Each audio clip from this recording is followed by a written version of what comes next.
Good morning and welcome back to the 2021 edition of the Tire Rack One Lap of America, presented by Grassroots Motorsport Magazine. You're far away. I got a mask, now I don't. All right, we are here again at Eagles Canyon Raceway. Haven't seen a single Eagle, but we do have lots of cars. I'll let Brian pan around. Getting the grid ready. I can hear both of you. So today's the real first day that we get a chance to see what this event is like, what the cars are like, what the competition is going to be like. Obviously, yesterday we ran an abbreviated version of Memphis. Threw a lot of people for a surprise. It was a challenge, just like one lap usually is. Today, we're going to go out and we're going to be doing 3 fast laps. So now we're going to get the road courses done the way we normally do. So we're really going to see what the teams are like, what the cars are like, and what the performance of the teams are like as a whole. Really looking forward to that. The run order this morning is based off of the results of the first session in Memphis yesterday. That puts our car fourth, and looks like the drivers are kind of moving around a little bit to figure out what order they're going to go in. Obviously, nobody wants to catch somebody else and lose time, so they're trying to figure that out in advance. It should be a really good morning. I'm going to pick up the broadcast with you guys after our run is finished, and I'm going to let Brian walk you through here. He's going to say hi to some of the drivers and get a sense of what it's like. Enjoy.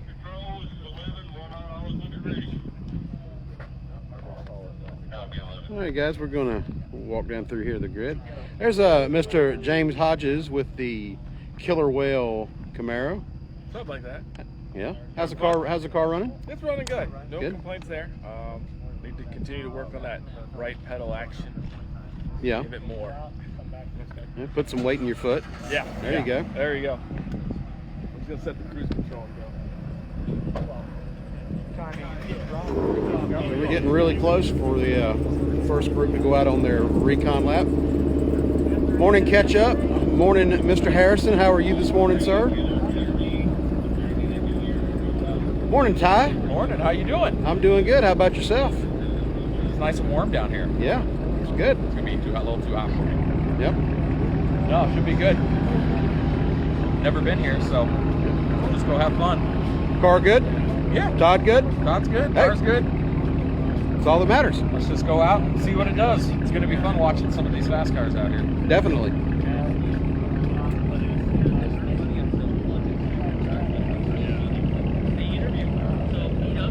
Andy Hollis in the 720S.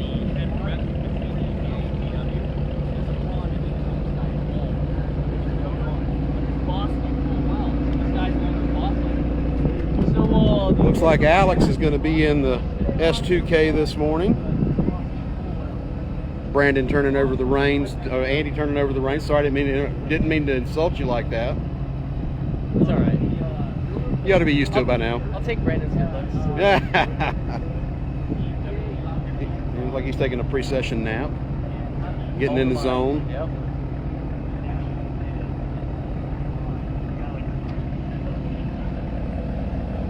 No.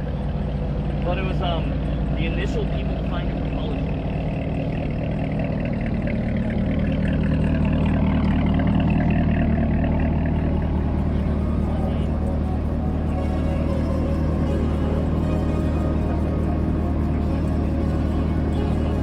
Tombo jamming to some tunes and getting in the zone before he goes out.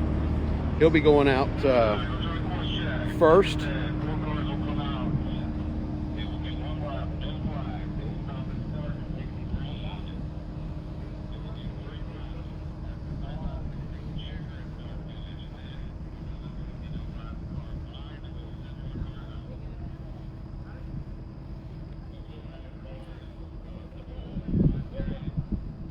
Yeah, catch up. That S2K is pretty sick. It's full-on time attack car.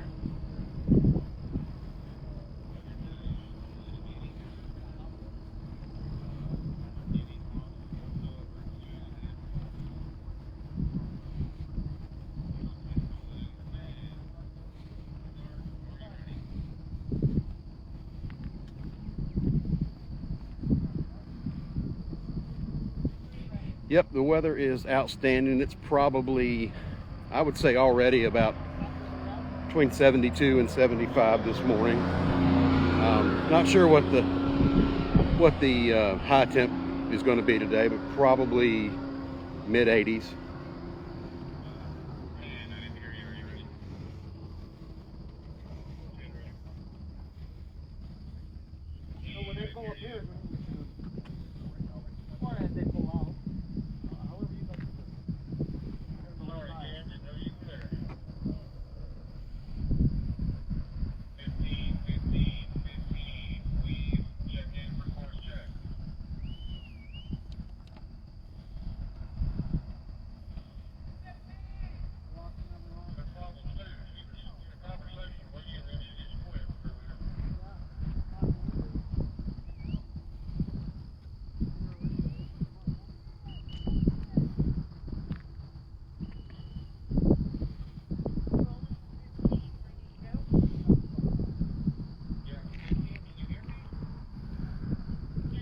Hey, Paul, what's going on, buddy? Miss you. Hope you're doing all right. Up early watching us, I see.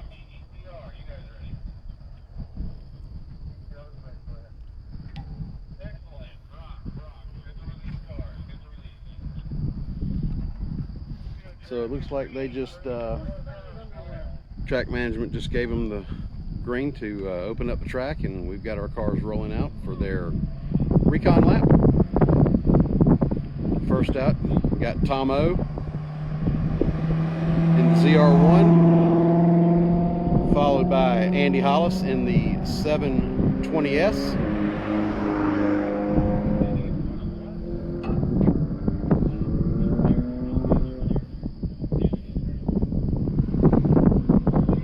Next, we got Alex Moss in the S2K.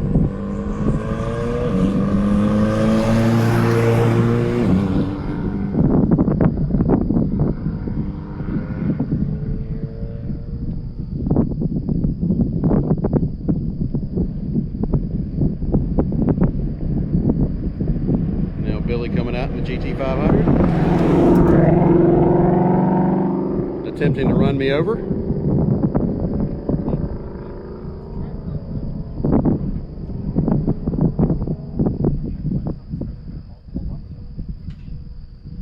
And it looks like for the first run group, we're just going to do the 4 cars, which with the fast cars usually seems to do a lot better.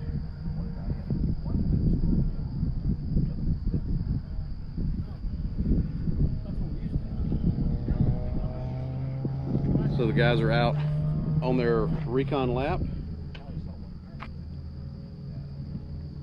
For all of you who were watching yesterday, you know that we had the abbreviated schedule, so they just only ran really half of the track. So here, what they're doing is they're going to do their recon lap and get a feel for the track, and they'll come around here to start finish, and then they will start their 3 laps. We'll start the next group. Everybody gets the 3 laps in the morning session, and then they'll get the 3 laps in the afternoon session, and go from there.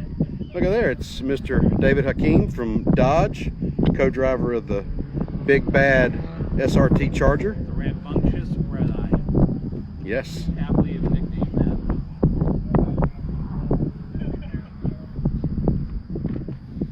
Yeah, we tried to keep up with you on the transit yesterday, but all the tractor trailers kept splitting us up on the highway. Yeah, it wasn't. The rain didn't help either, but you know what?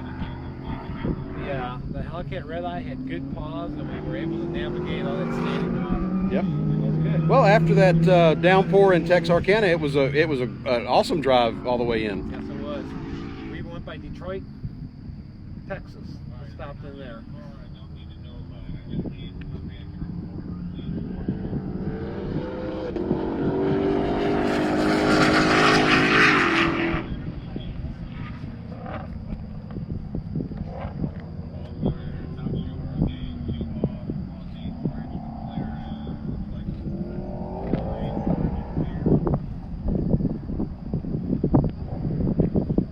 So we've got everybody at the start. The timing and scoring guy just gave the okay to the flagman, and he's getting ready to turn Tomo loose.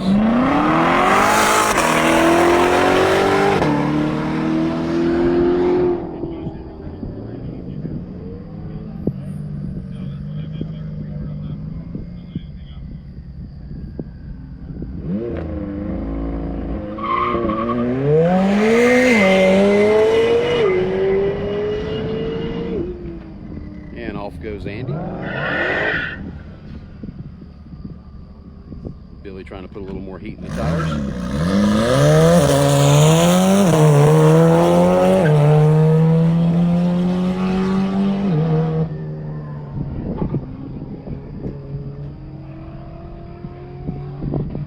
And just waiting on the go ahead for Billy. He's got it.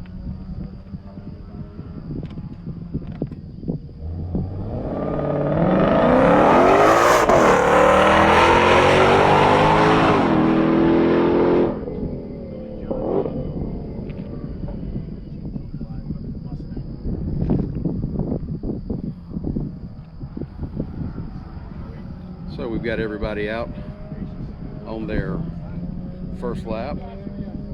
Notice out in some of the corners, looks like some residue of some oil dry. I heard there was a vintage event yesterday and had somebody that oiled the track down pretty good, so they had to do a lot of maintenance, putting down oil dry and sweeping the track this morning before we could get on.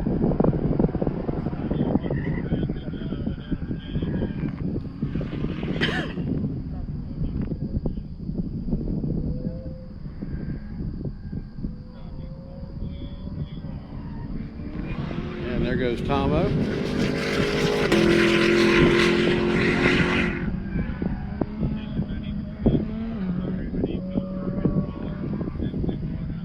Got to see Andy popping up over the hill here in just a second as Tomo comes to complete his first lap.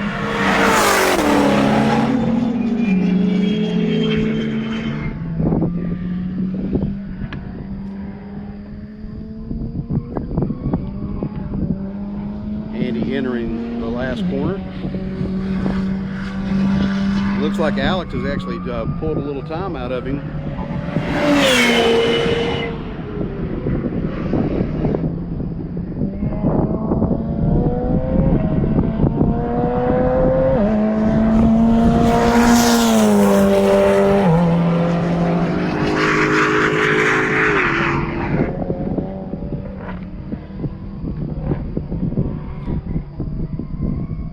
Yeah, Paul, they put down a little bit of kitty litter. And here comes Billy to finish lap number 1.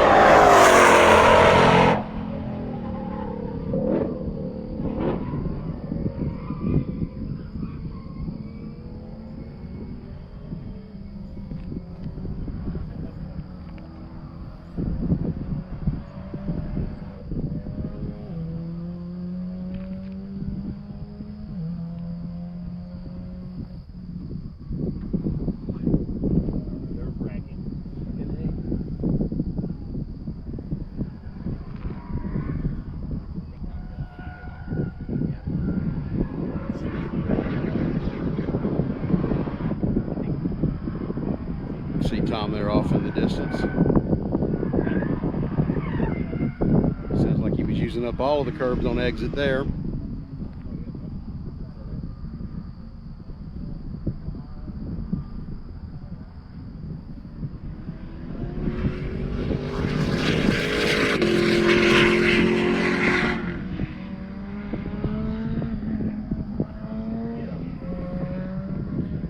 Well, Alex in the S2K is beginning to reel Andy in.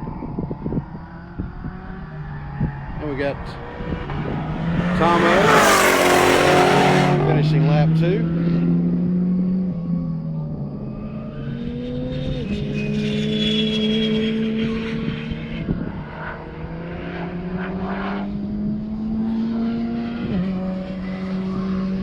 Good morning, Melissa.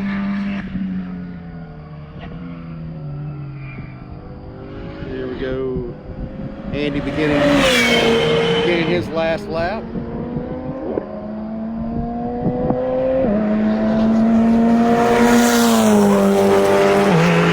Followed by Alex in the S2K. Billy with a little front lock in that final corner. We're getting it reeled in and power down. Start lap 3 for him.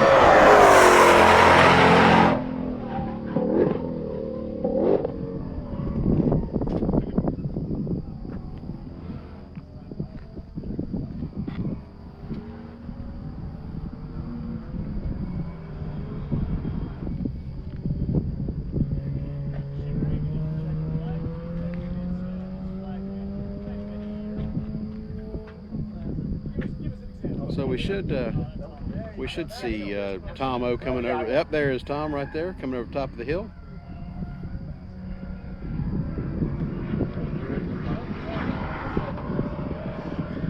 Looks like he is really thrashing the car about, getting everything out of it.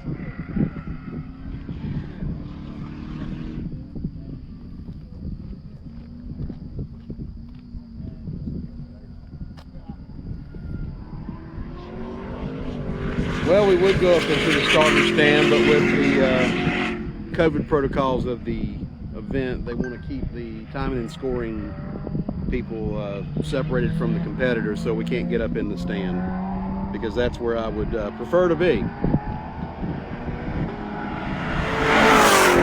And Tomo finishes his first run of the morning.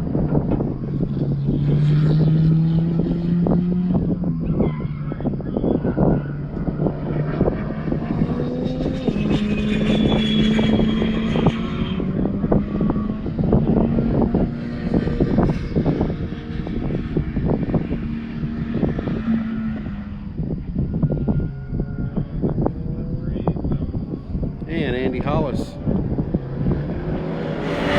coming across.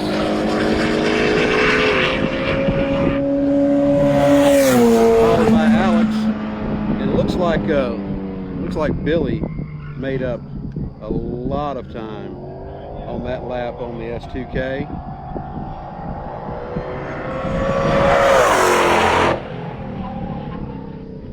And that finishes up the first run group. They're now on their cool down lap. Good morning, Reg.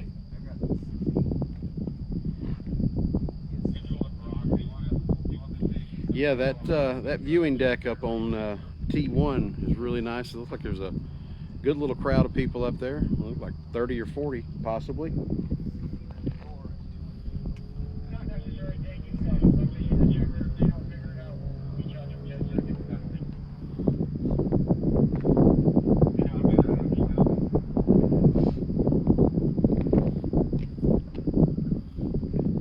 No, that was the number 16 Mustang.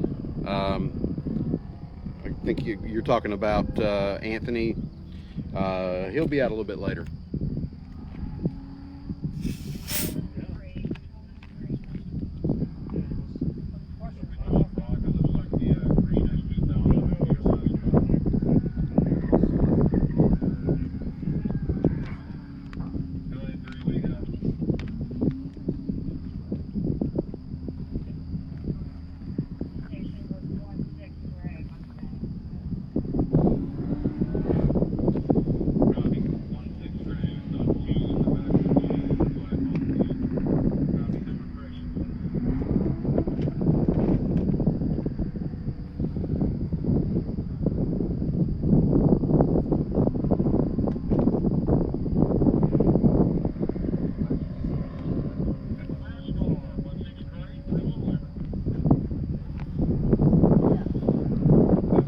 Since the guys are almost done with their out lap, their in lap, we've got group number 2 going out. We've got the Mile High M3.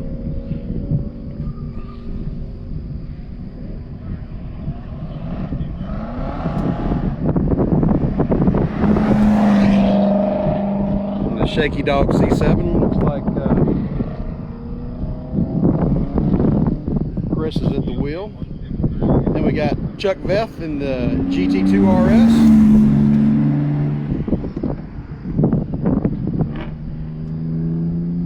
And following Chuck is Todd Treffert in his GT2 RS.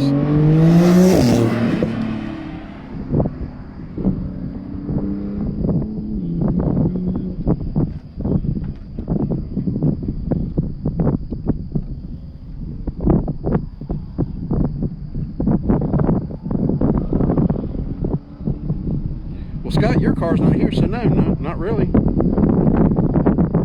Just kidding, Scott. Miss you, buddy. Wish you were here this year.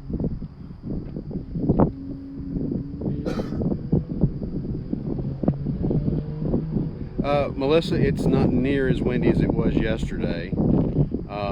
And Paul, the results will be posted on the website shortly after the first session is over.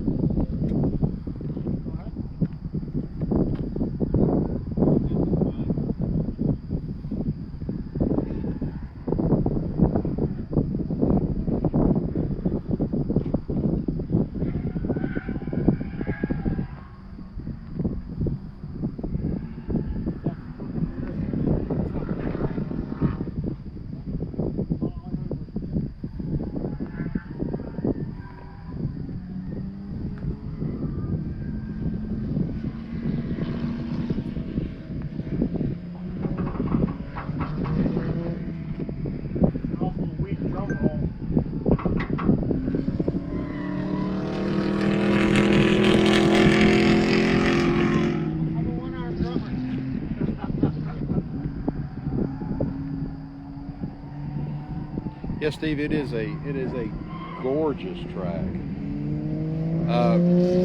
With all the rolling hills, reminds me a lot of High Plains out in Colorado, but just not as much undulation.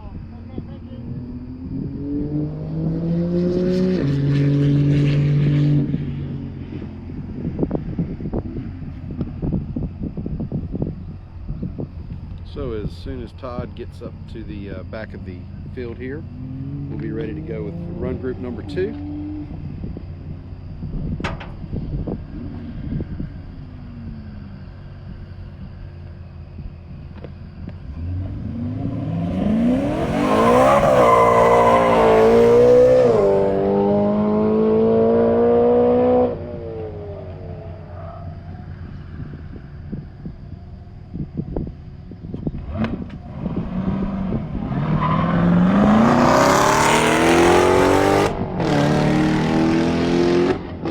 Goes Shaky Dog.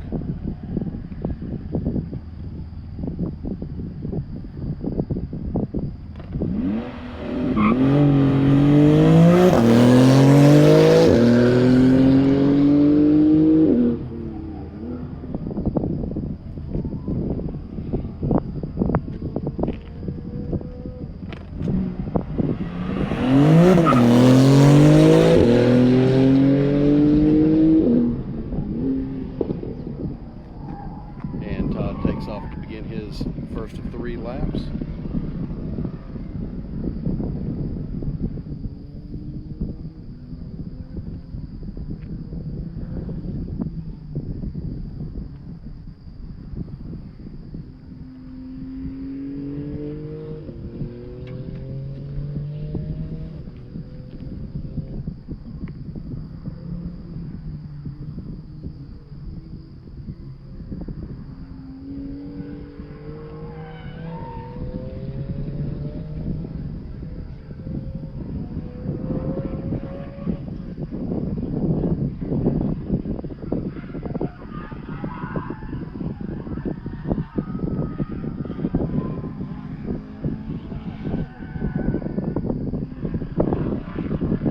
Cars coming over the crest of the hill, making their way back around to complete lap number 1. And 3 heading down to the last corner. And we ought to see Chris Lewis and the Shaky Dog topping the hill. Yep, there he is.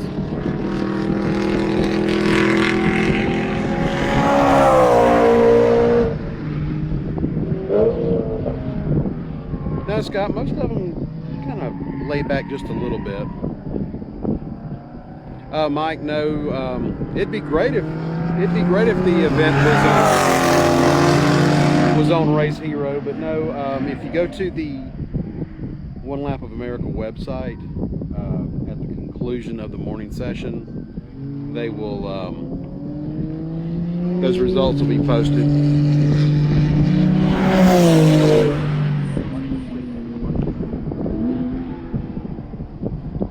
That's right, Scott. Back up a little bit. Give yourself that extra little oomph.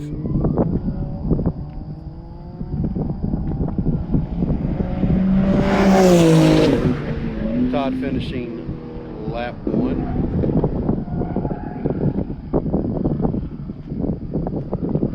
Tim. Mark's not up in the flag stand this morning, as you can see. And you know Mark's just bossy.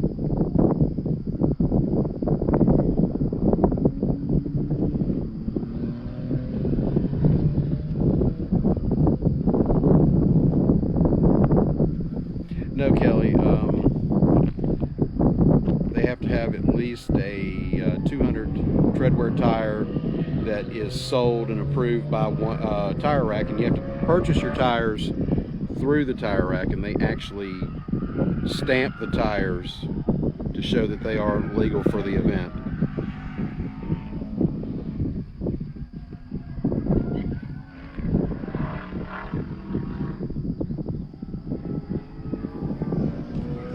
And the M3 heading down to the last corner to finish up his second lap. Chuck just cresting the hill. I believe that's turn 11.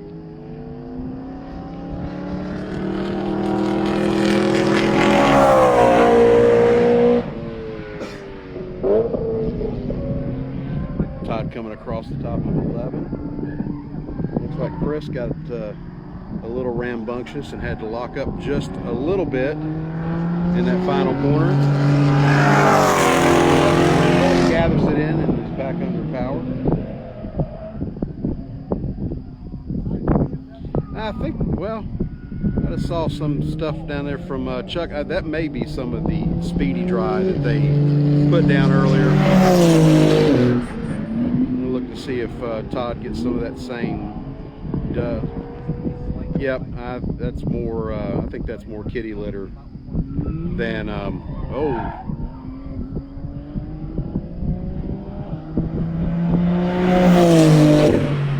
Todd getting a bit loose in that final corner, but gathers it in.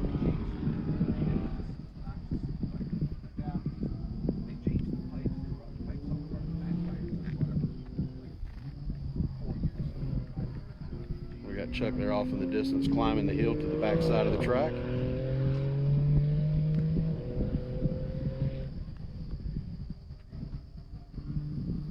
And as he crests the hill going to the back side of the track, we see the Mile High M3 come across and down.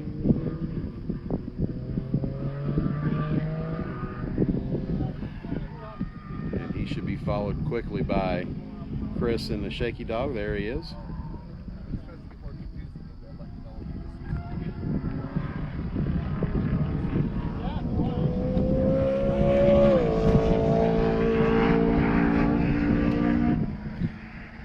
Well, Scott, I thought it was a lockup, but like I said, after seeing the same effects on a couple other cars, I pretty much figured out it must have been the kitty litter, as the M3 nicely drifts it through that final corner and finishes his morning session. Chris Lewis coming around. Good morning, Tina. Look at there. You comment right as Chris finishes his lap. How are you this morning? Miss you.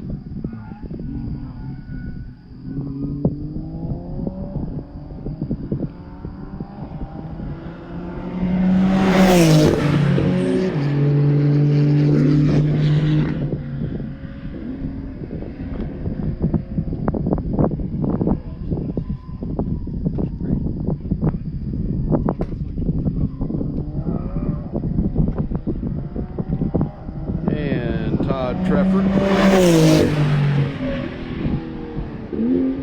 finishes his 3 laps. Good morning, Ronnie.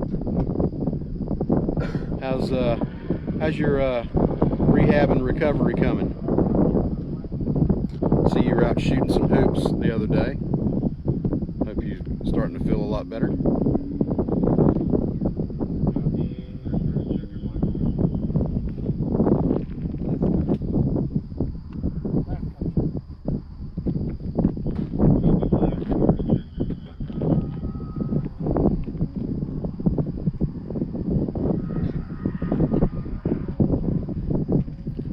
good news. Great news. Hitting this time around. Hit this time around.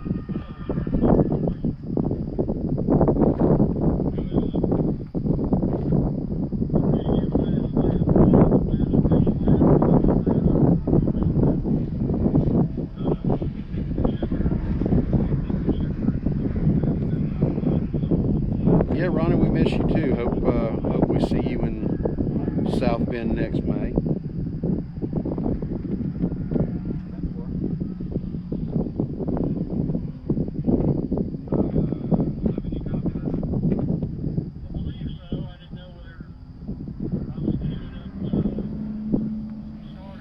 So I think as soon as we see Todd come across the hill up there at turn 11, they'll release the next run group, and there is Todd cresting 11.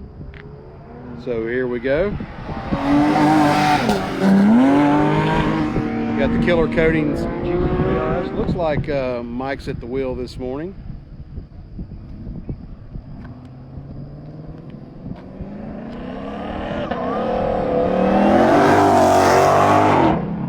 And the GT500, Anthony Manganelli.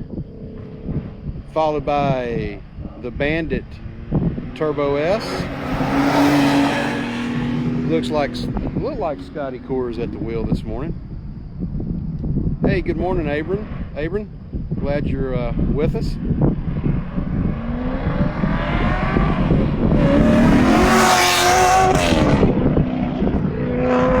I really think that C7 would sound a lot better if they put a big cam in it.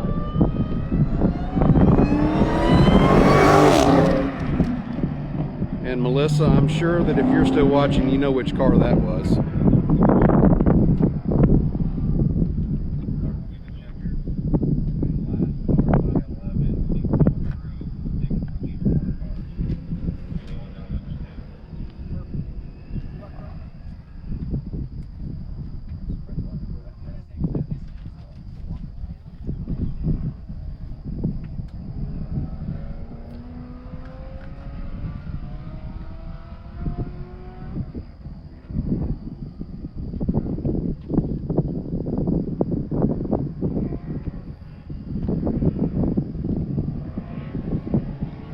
We got the GT3RS just top the hill at turn 11.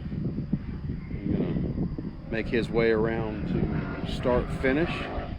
We'll get this third run group underway. And as we progress through the field, we'll increase the number of cars per run group. That way, you know, we get down to the lesser horsepower cars.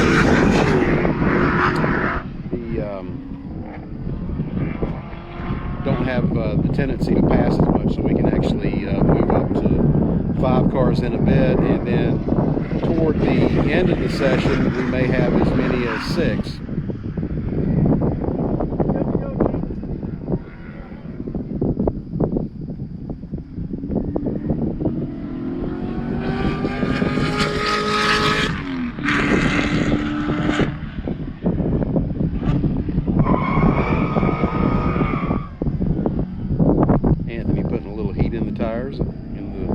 Shelby. No, we actually do have 5 cars in this run group. I can't count this morning. No, Katie, she's going out later. Yesterday they still ran off of numbers. So today they're running off of the finishing order from the first run group yesterday at Memphis. And Katie P, miss you. And the GT3 just got the green take off.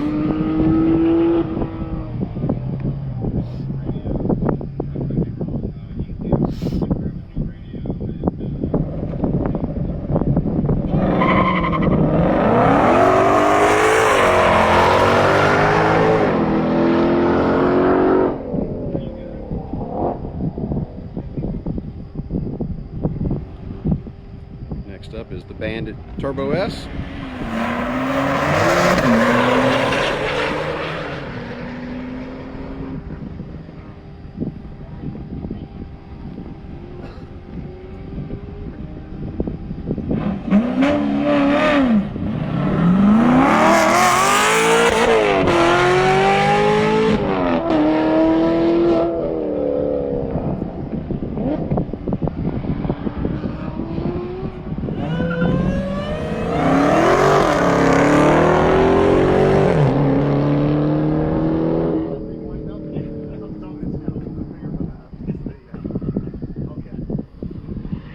Mike, the good news is that most of these tracks that allow spectators, there is no price of admission.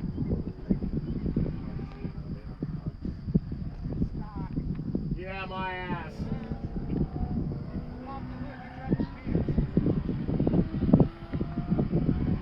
That supercharger doesn't sound like it's a stock.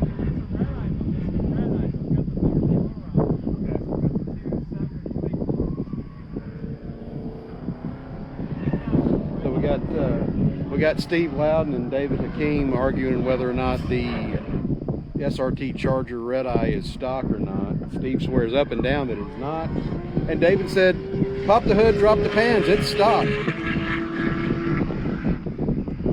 moves a couple bolts while I'm at it. So they can't put it back in. Now, how would you feel if somebody did that to you, Steve? They'd never get close enough. You know, we got the GT3 finishing up lap number.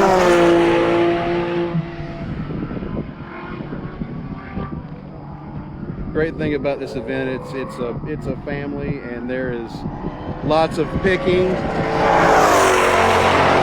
and poking fun at each other all week long. But everybody has the same goal, to get to the finishing party on Friday night at our host hotel in South Bend and finish up with the dry skid pad on Saturday. That's what it's all about. That's right, Reg. Of course it's stock. Melissa, that's right. It's stock. I believe David.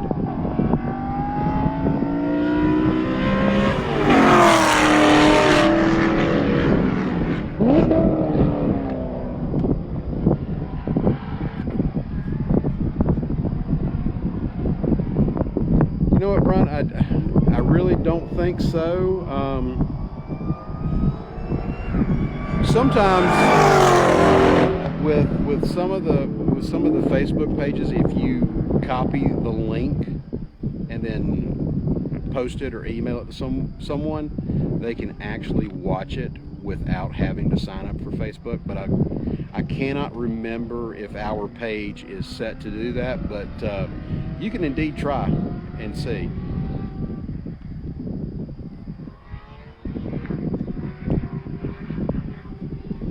GT3 RS just topped the hill at turn 11 and dropping down into the valley. Looks like Anthony in the Shelby has pulled a bit of time out of the GT3. And I'm not sure if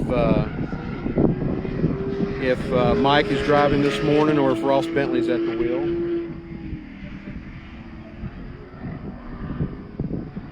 And the Bandit Turbo S heading down into the valley.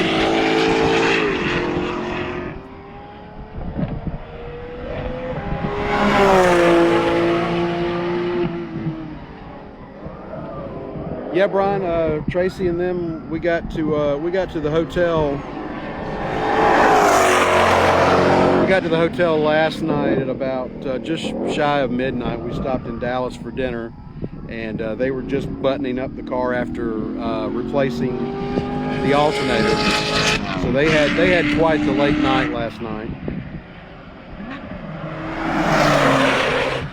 So it was a sort of an impromptu parking lot party / repair session.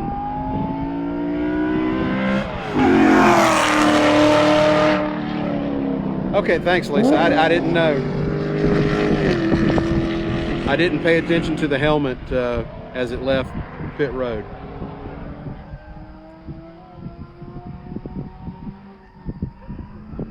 About time I see you post something up, Rankins.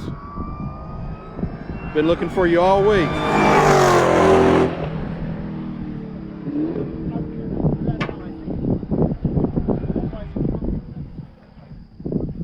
John, I don't think there's a smell-o-vision option, but it smells so good right now.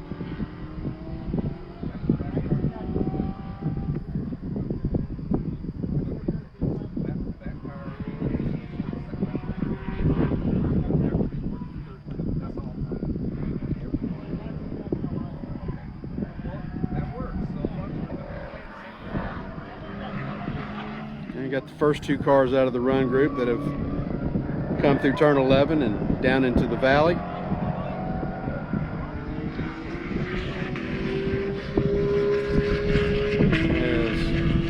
Ross heads down to the final corner.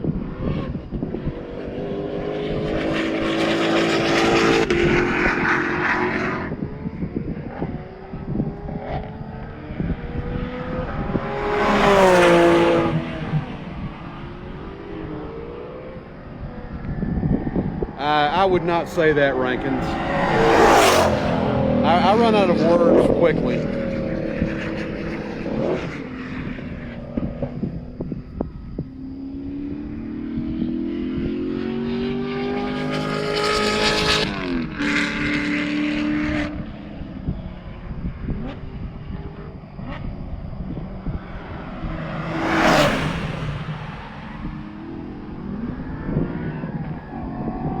Melissa, what's not to love about the smell of the racetrack? Except maybe the porta potties on Sunday morning at Daytona during the 24.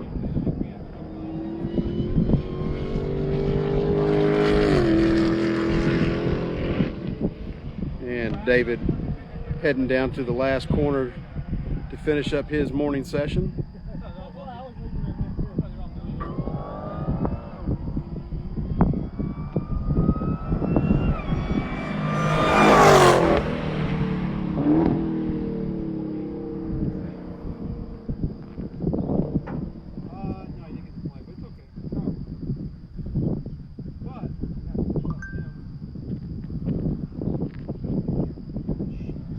All right, we're going to wait until the field makes its way around on its cool down lap, and once the final car crosses the top of the hill there at turn 11, we'll get our next run group out. It looks like I can see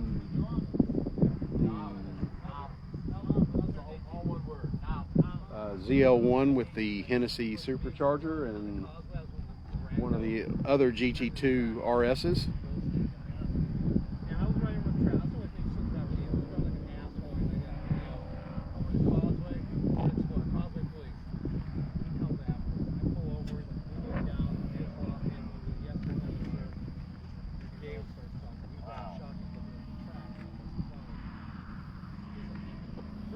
We got 3 of the 5 cars have come through 11 so far. I'm going to be seeing the C7 with the little small cam in it, topping the hill here shortly.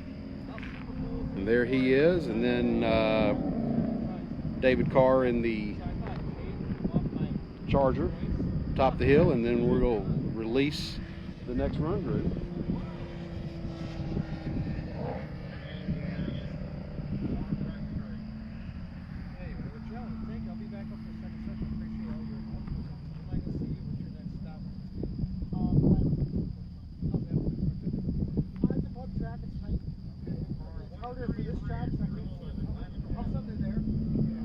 And there's David across the top of the hill. And here comes the next run group.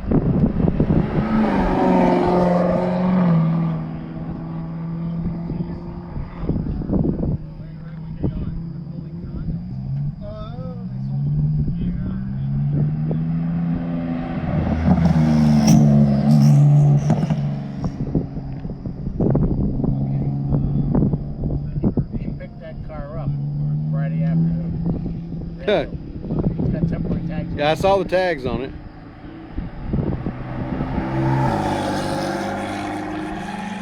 Steve Loudon just telling me that the guys in the red GT2 RS picked the car up on Friday and drove to South Bend. And turn your volumes down for this one,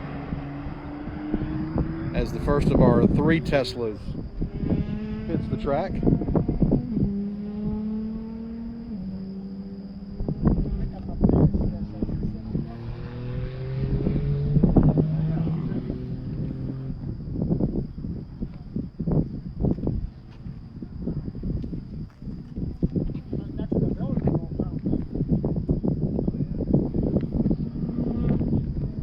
Right out there, Reg, is top of the hill. That's 11, and down where it just drops away, that is 12.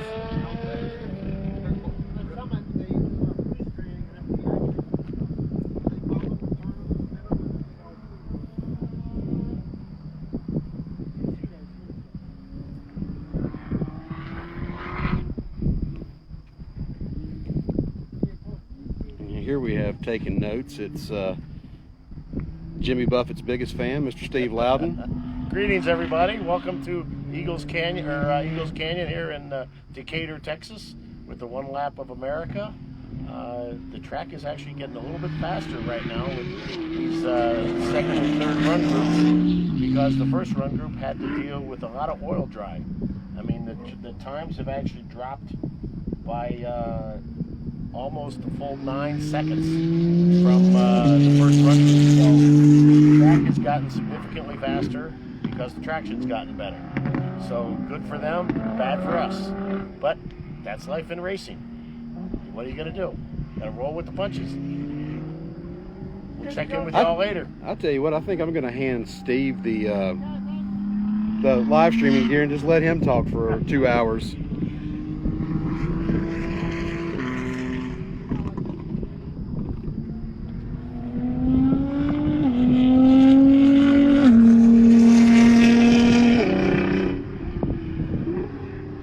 Steve, I don't know. I didn't look down at Steve's notes, but that just makes you want it more for when the results are posted for the morning session.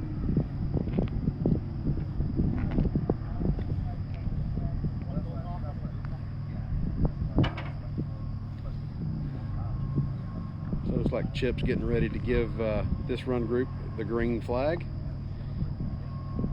Got everybody up, staged, ready to go.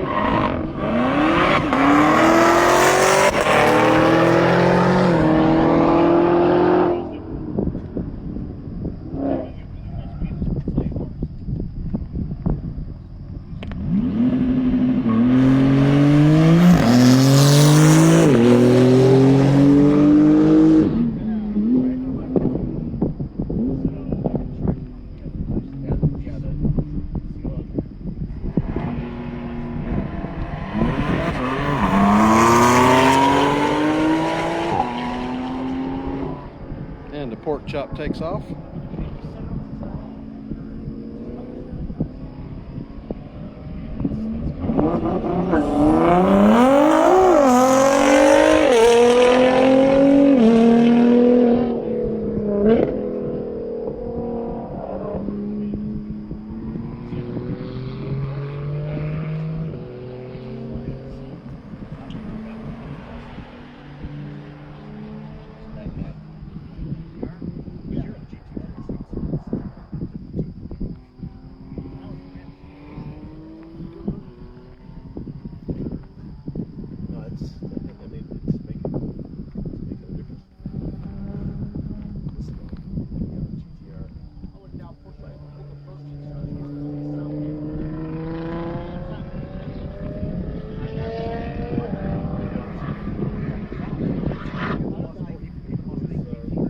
And we got the ZL1 going through 11 and 12,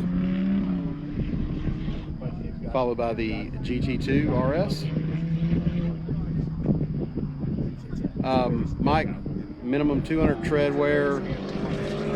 Tires have to be purchased through the tire rack, and they actually will brand the tire before shipping it to you, which it lets the tech know at registration and inspection that those tires were purchased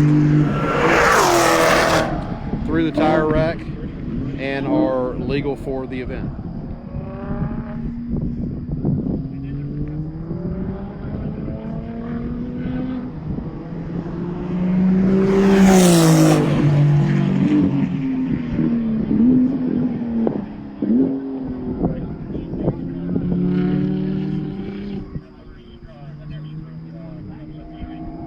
And Leah, here comes your pork chop, finishing up lap number 1.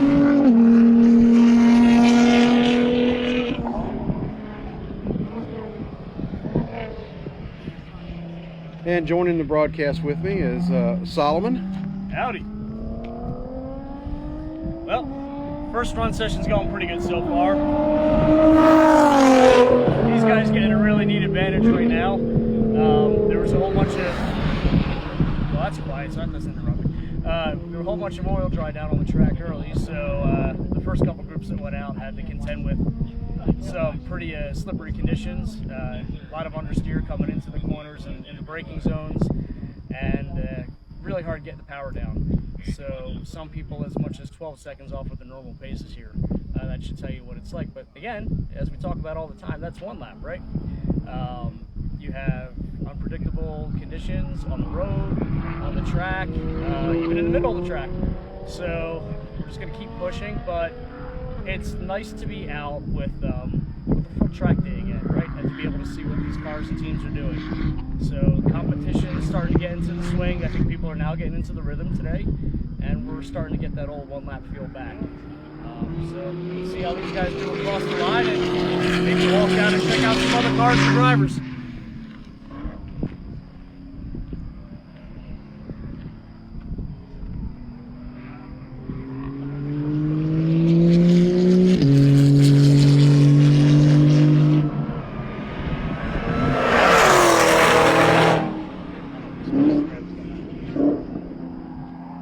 We got the ZL1 finishing up lap 2. Pork Chop, the GT2 RS, flying through to complete his second lap, and looks like the Tesla is about to pass the GTR. I bet that's the first time that's ever been said. We got Pork Chop coming across to finish lap number 2. And the Tesla has indeed passed the GTR.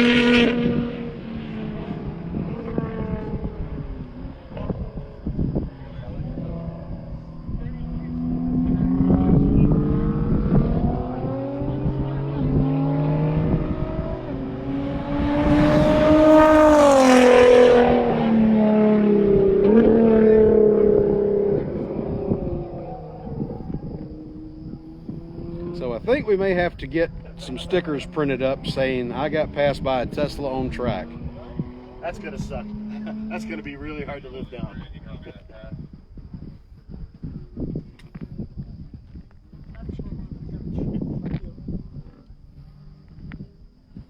And I think I'm probably the first time that anyone has ever said, look at there, Tesla's getting ready to pass a GTR on track.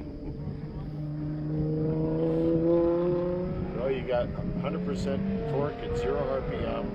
Obviously a more experienced driver. He's probably been here before.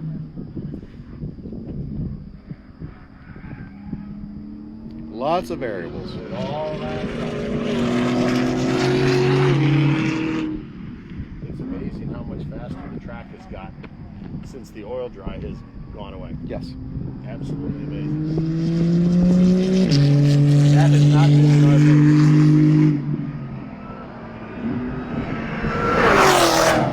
favor. Steve, yes you can. A lot of the teams, the co-driver is just there to help out with the car and help with the transit drives.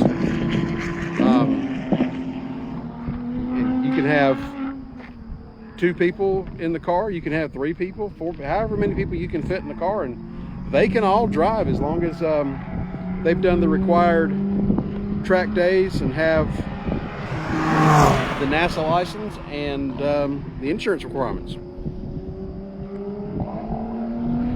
And a lot of the teams here just are running one driver.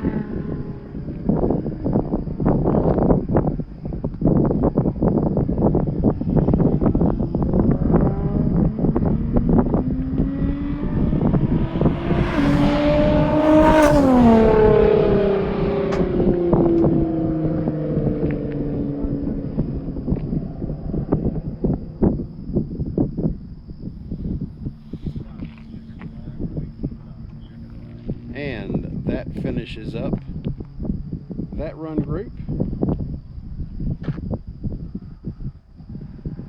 And if you guys also follow the One Lap Instagram page, I think Solomon is kind of walking through the grid. He's walking through the cars that have staged, and also probably walking down through the paddock talking to some people there. So if you want to go over and check out Solomon's live stream on the One Lap Instagram page, feel free to. If not, stick around here with us. We're waiting on the cars this run group to get through turn 11, which the ZL1 just is topping the hill. And after that, we will get the next run group out. Looks like first car in that group is the Ogburn in the GT3. Dave Ogburn Sr. and Dave Ogburn Jr. And we're cutting them loose just a little bit early. And now we got the winner of the 2019 one lap, the TTRS.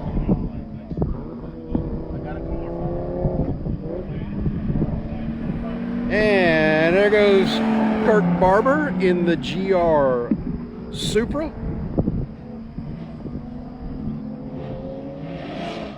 And then we got the mean green Camaro.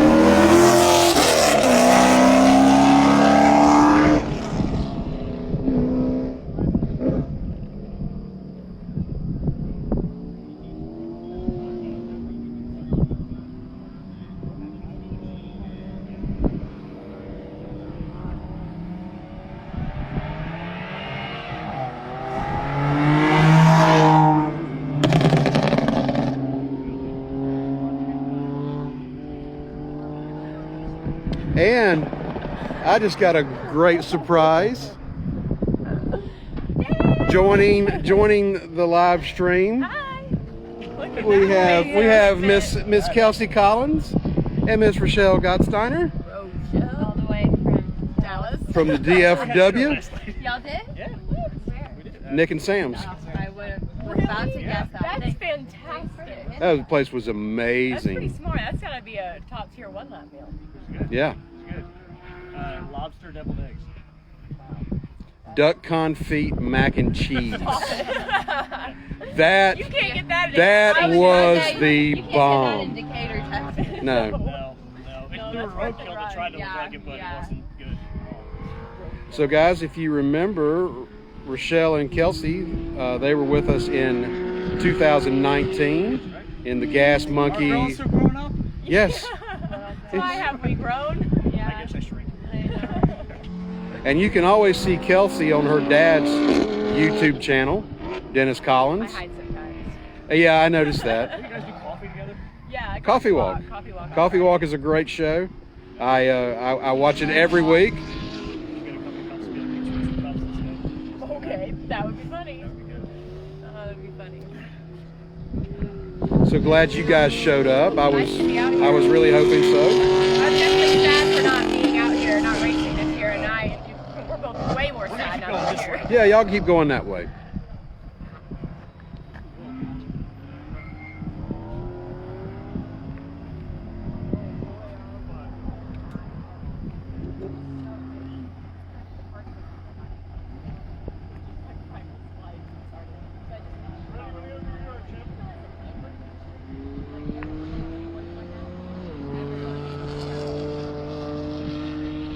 So we are waiting on the final cars to get to the grid. With the BMW coming around the last corner, and then the second of our three Teslas.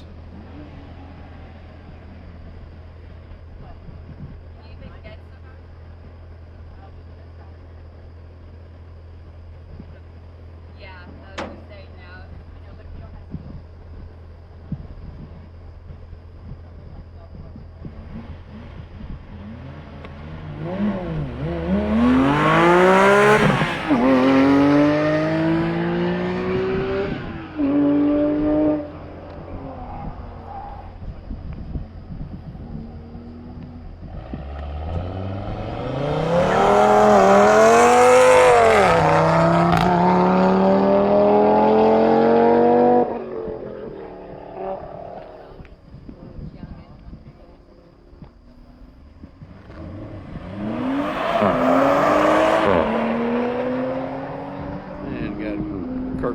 off in the Supra.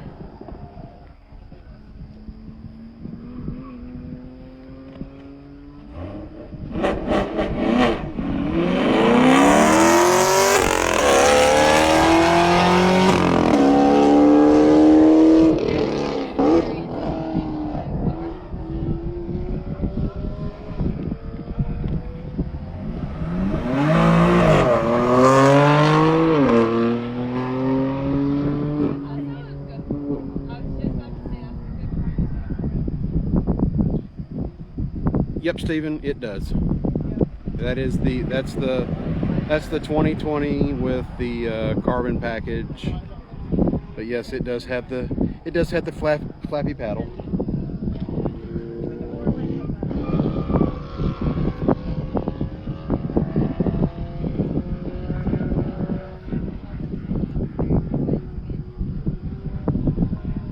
Yeah, Mike, it's kind of strange the lack of BMWs in the field this year.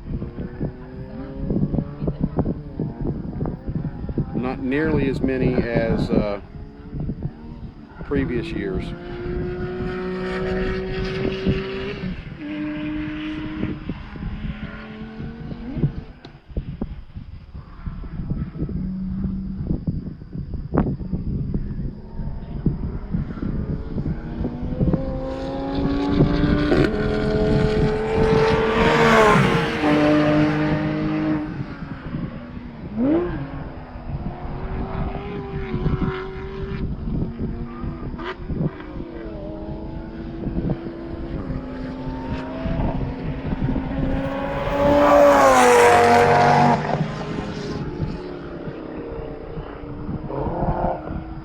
TTRS finishing lap 1 as Kirk Barber in the Supra. Looks like he's actually pulled a bit of time out of the Audi. Even though the Audi has some issues, and they're going to pick some parts up to fix that. But right now the TTRS is front-wheel drive only.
Barber coming through turn 11 as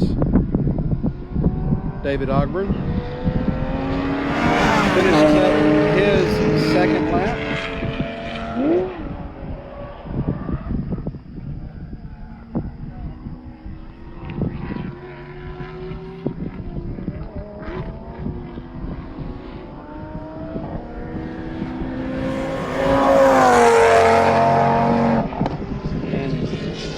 Whatever time Kirk had drawn in on the TTRS, he has lost because the Audi has really pulled away quite quickly as Kirk begins his final lap.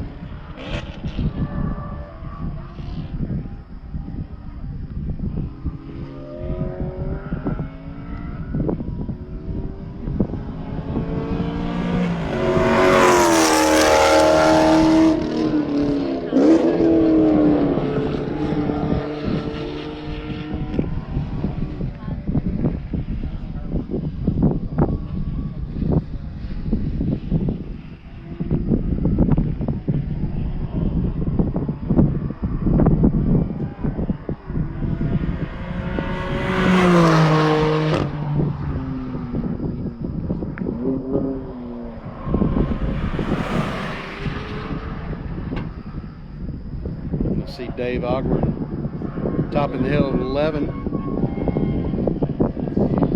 coming down to complete his final lap of the morning session.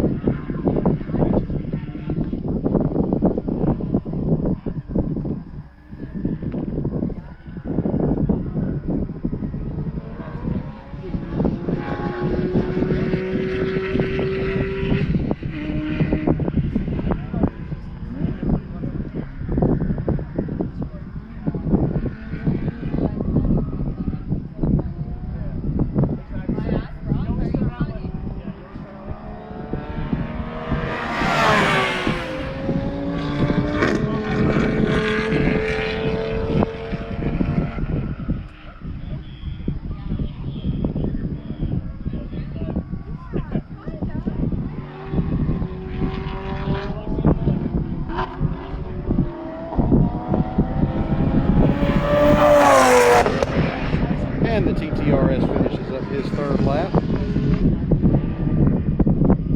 Waiting the Supra come around the final corner.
And the Tesla breezes by to finish up this run group.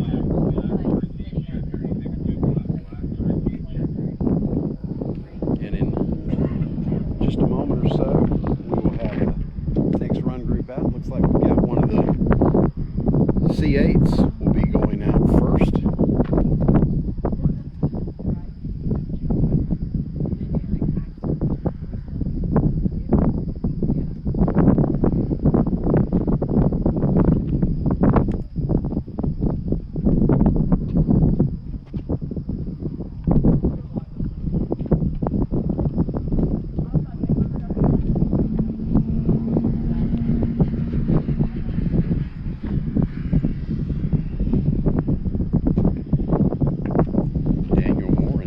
Tell James the timer. Dan says hi. Hi, Dan. James says hi, Dan. He is busy at compiling the numbers from the last run group, getting things prepped for the next run group.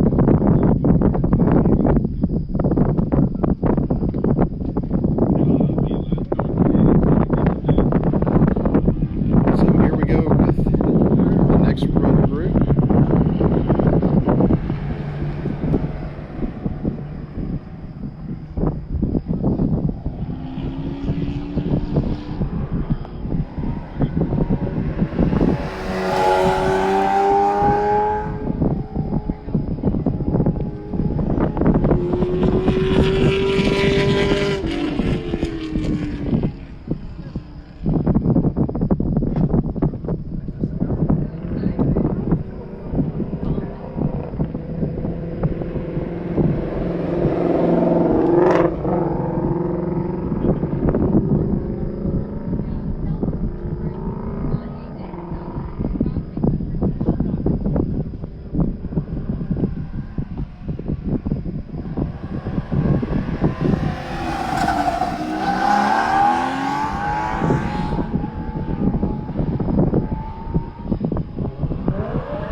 And here comes Chris Porter in the Corvette.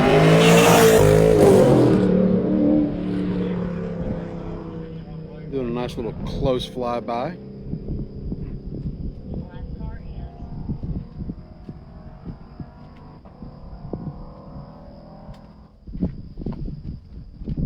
We've got everybody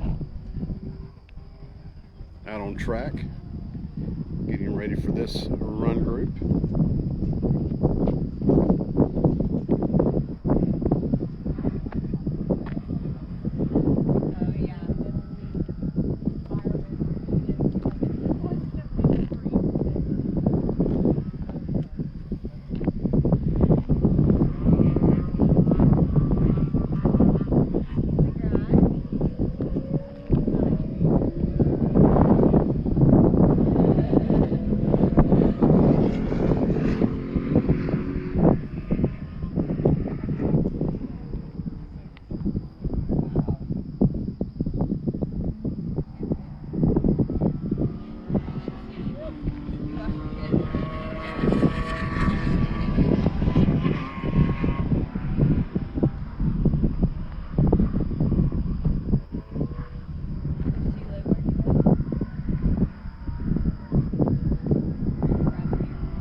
Just waiting the last couple of cars to make their way to the grid. Looks like Chris Porter in the Corvette is coming around the last corner and going to join the field. And after that, Chip will turn them loose one at a time for them to begin their 3 laps.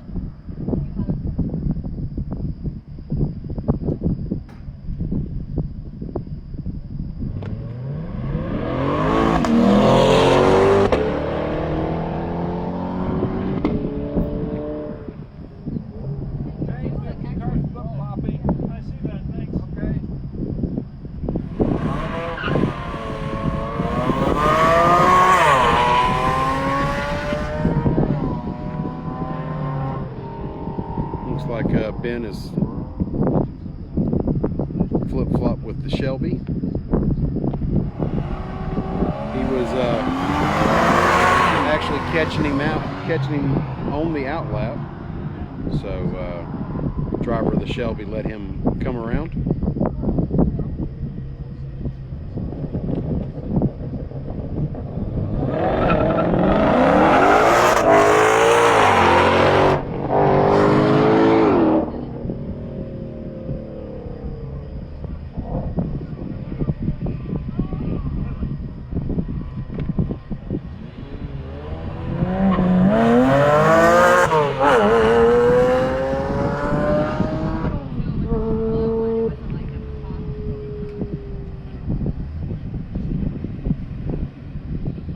Chris Porter's getting ready to get the green. There it is.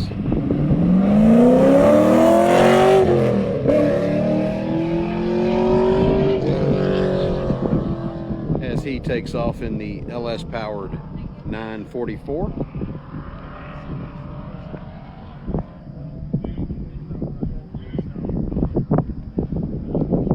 And we got the C8 dropping down into turn 12.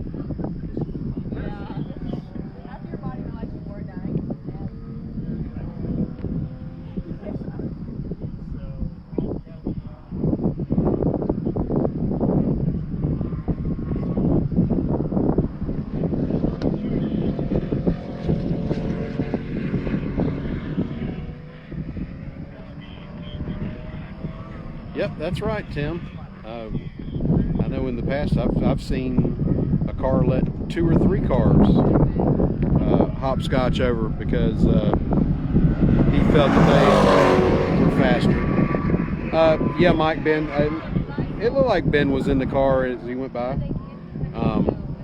I just got a glimpse of the helmet, but it looked like it was Ben.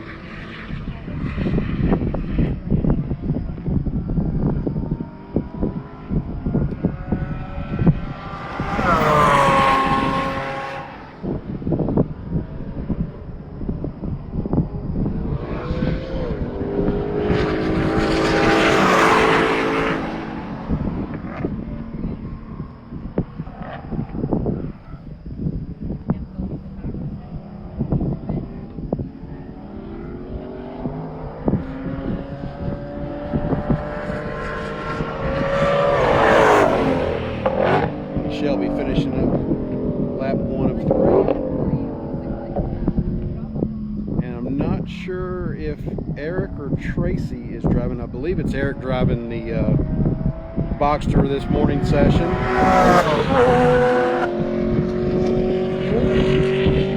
And Chris Porter heading down to the final corner to finish his first of 3 laps.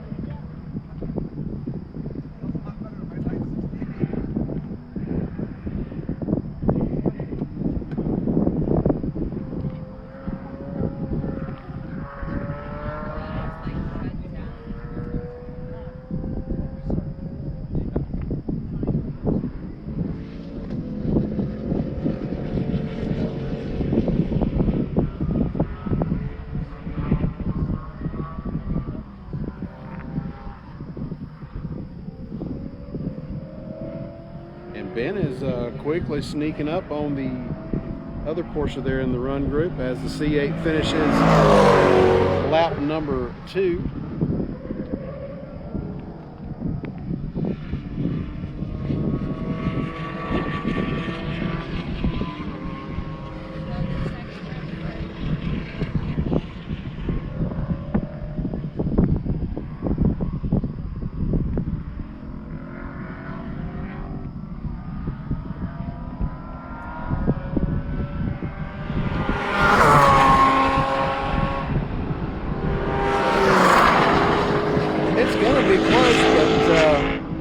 Ben may be able to catch the other Porsche there.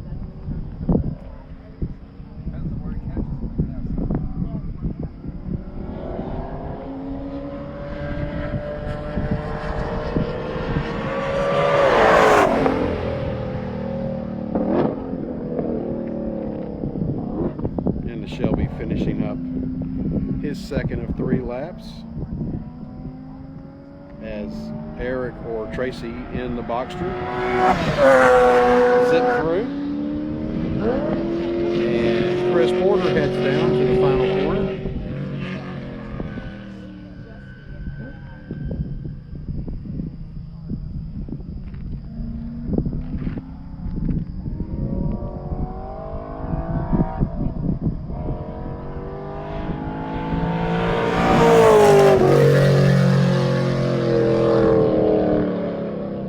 Coming by to finish up lap 2,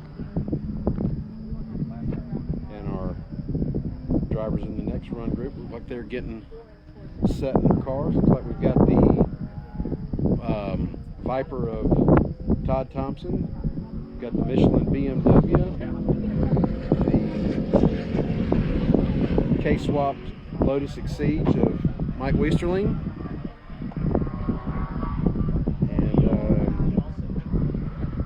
can't tell who is right behind the Lotus, but we'll figure that out here shortly as the C8 finishes up.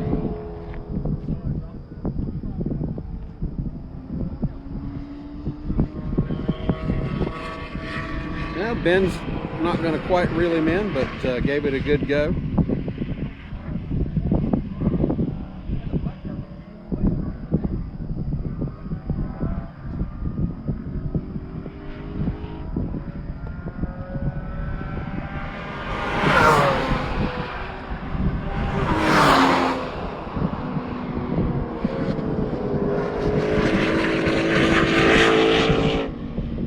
Shelby, the Boxster, and the Corvette left to complete this run group.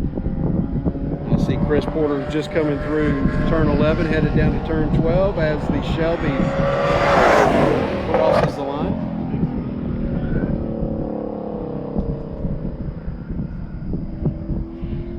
And here comes the Boxster.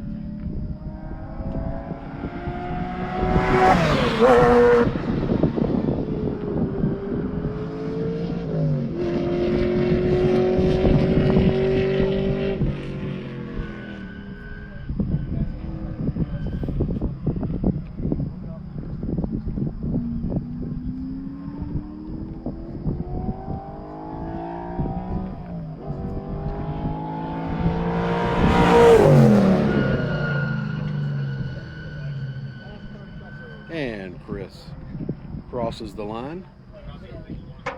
We got cars funneling in. Just see the C8 going down into turn 12.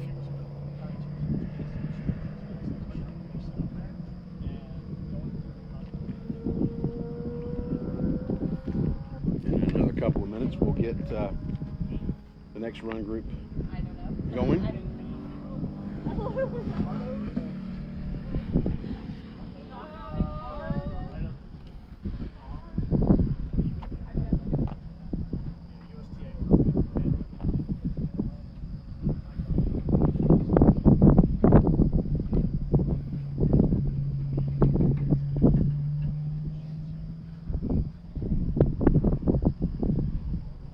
Next group should be getting the go-ahead to head out on track here in just a second. I see over half the field has made their way through turns 11 and 12, so we're just seconds away. Yep, and here we go.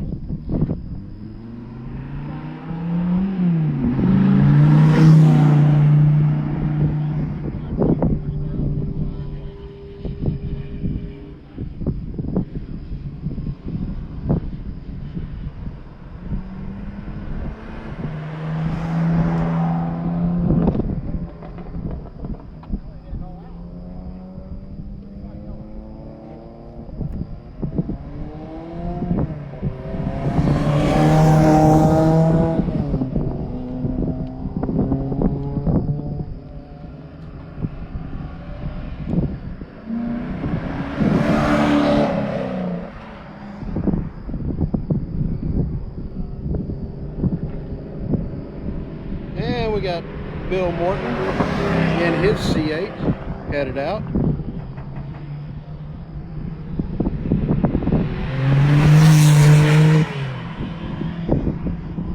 And Big Chris is the last car in this run group. So they are out on track, getting their recon lap in.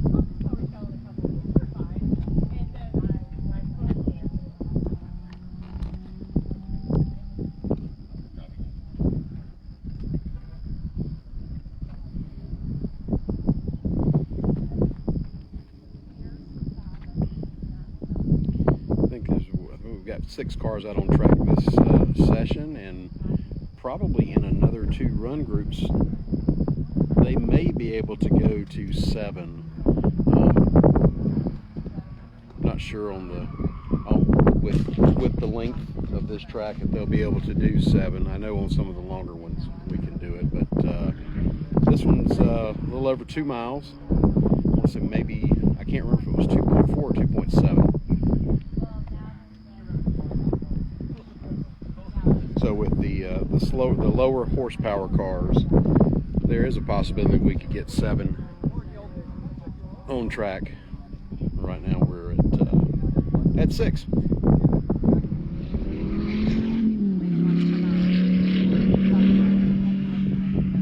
And Todd Thompson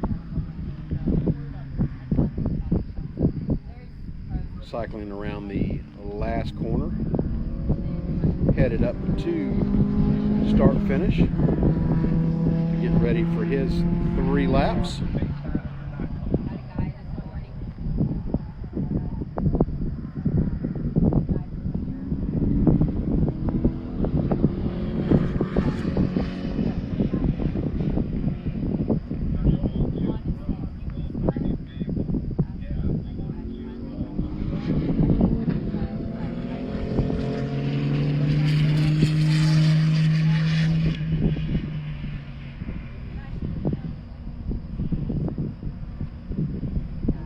little tidy recon lap quick, and all the cars are on the front stretch now. We have Bill Morton rolling up into place, followed by Big Chris, and Chip's got the good to go from the timer, and he's getting ready to turn them loose one at a time.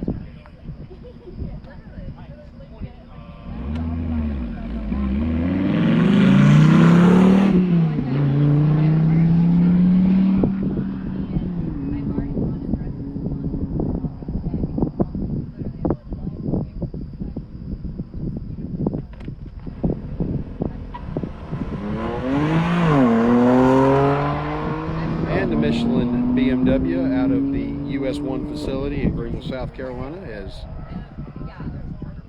hit the track, and now we've got the K-swapped Lotus Exige.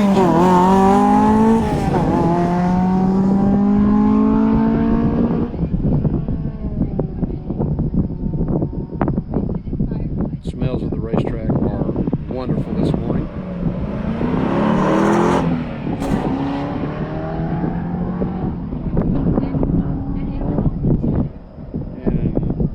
Bill Morton waiting on the go-ahead to get started. He's got it. Gets a good little launch. Now Big Chris in his GT2.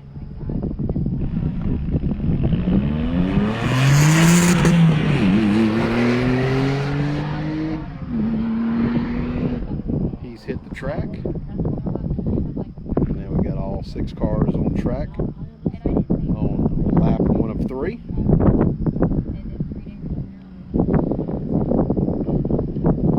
And welcome to all of you watching. Once again, we are at Eagles Canyon Raceway in Decatur, Texas, with the 2021 Tire Rack One Lap of America presented by Grassroots Motorsports Magazine. Tire Rack and Grassroots Motorsports have been so great to us over the years, and their partnership has just helped grow this event and keeps it in the limelight of amateur motorsports here in America. And the BMW has passed the Viper. Todd gave him the point by.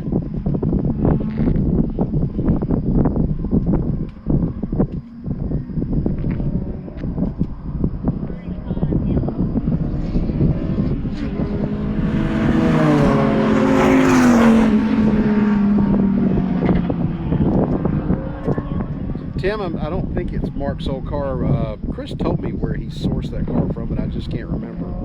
But I do not believe that it's Mark's old car.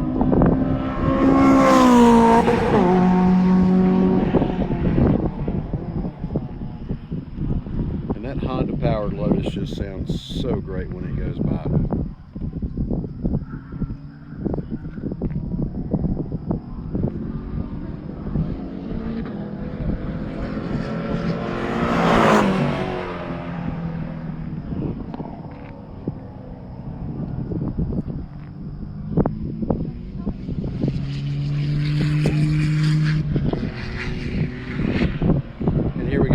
Bill Morton in his beautiful blue C8, finishing up lap number 1. Big Chris coming around.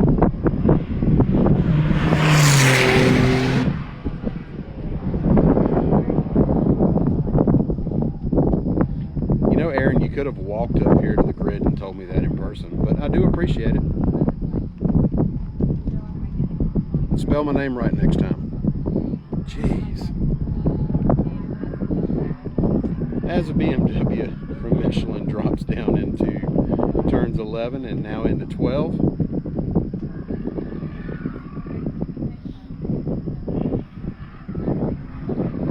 Todd and his Viper now dropping down into the hole after turn 12.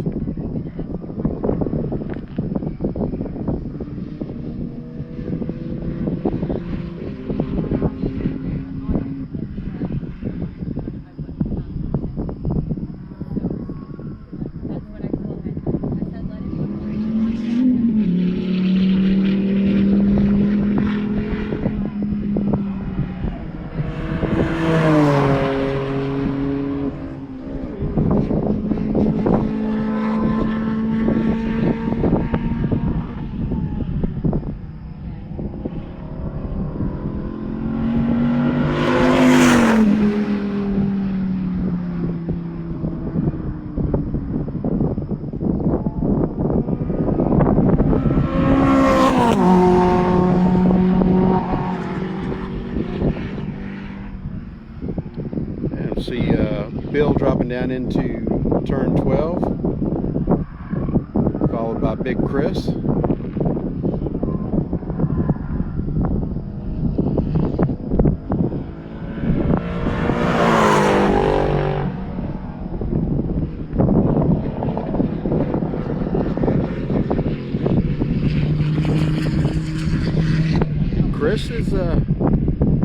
Chris may end up passing Bill here on the final lap.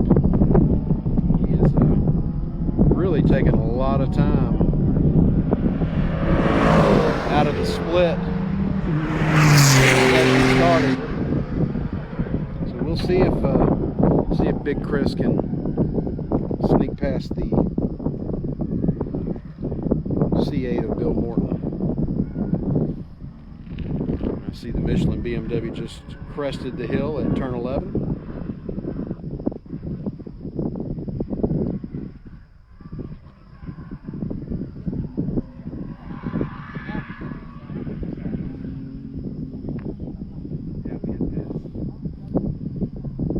BMW really making those Michelin sing this morning.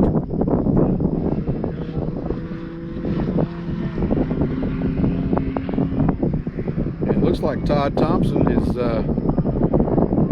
got some more company on his tail. Looks like Mike has caught him, or just about caught him.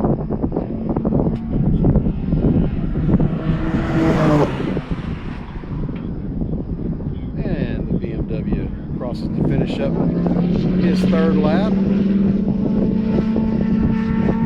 going to look to see here. Todd got on the brakes early. I thought he was trying to woe it up a little bit more to let the Lotus pass, but he is going wide and is letting the Lotus come by.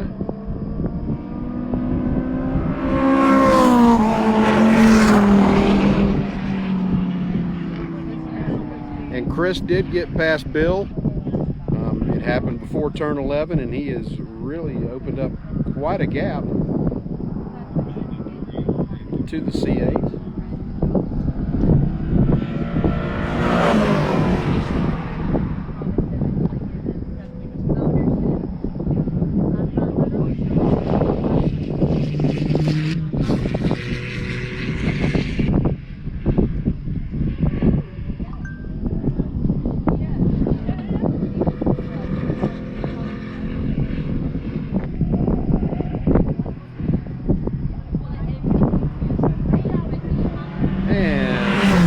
Big Chris flashes by to finish up his third lap. And here we have Bill Morton. And that concludes this run group. Our next run group looks like we're going to have, the first car will be Jenna Wagner in her little GTI. And see, looks like the third car in line may be the four-door Civic SI.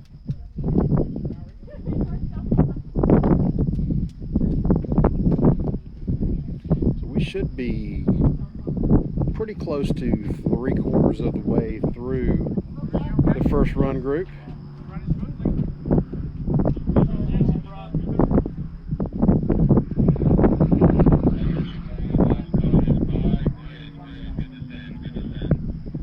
So, next group coming out.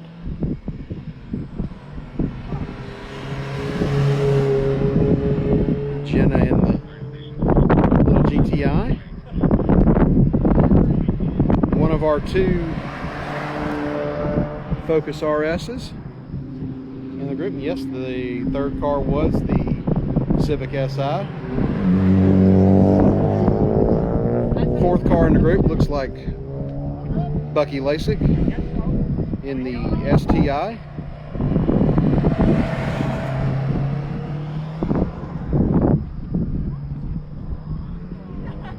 And then we've got the other Focus RS.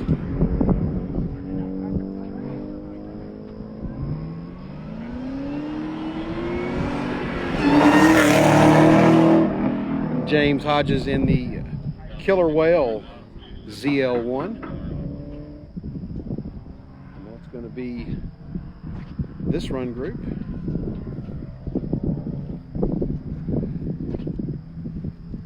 And they're out circling the track on their recon lap as some of the last cars from the previous run group are making their way back to the paddock. I see Big Chris headed down to the final corner. Bill Morton not too far behind.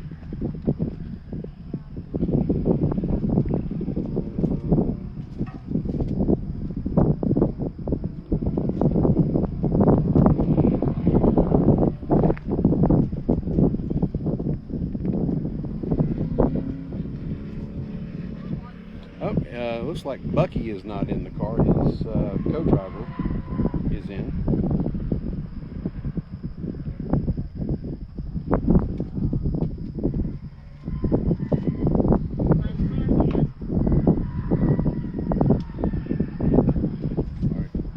And look, we have one of the Toyota kids here. How are you, Mr. A.A. Ron? Mr. Humphrey, it's always a pleasure to see you. You as well.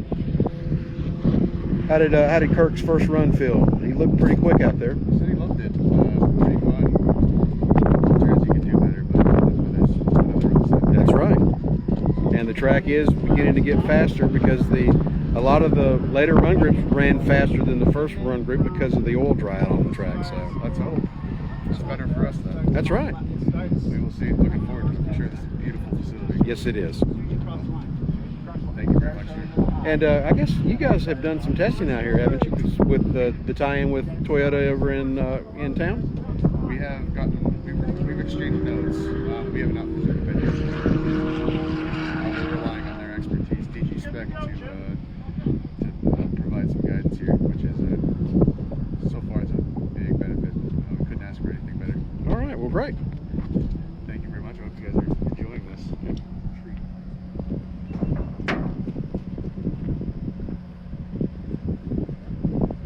And looks like we've got everybody on the grid. Chip getting ready to give Jenna the green.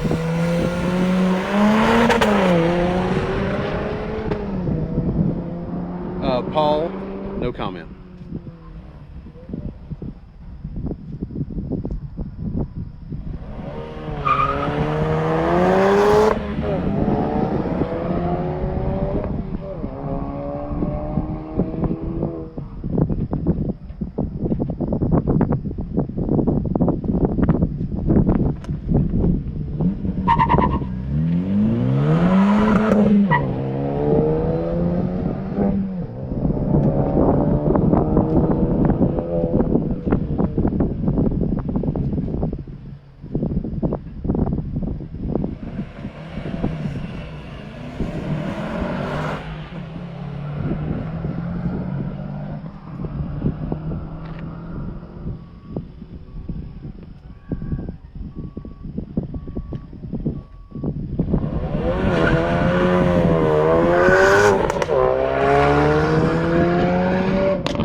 Chip to give James the go-ahead to start his 3 laps. And Hodges is off. And look, we are joined by the man himself. I'm just here with my wife's proof of life opportunity. Yes, I am still alive. So, a successful welfare check. Anyway, this is great. This is much nicer. Racetrack than I ever imagined. It is amazing. And I was telling the audience earlier that with all the hills, kind of reminded me a little bit of High Plains. Just not as hilly, but absolutely beautiful track.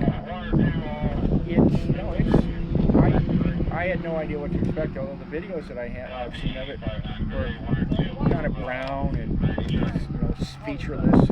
This is really pretty. Yes, they did.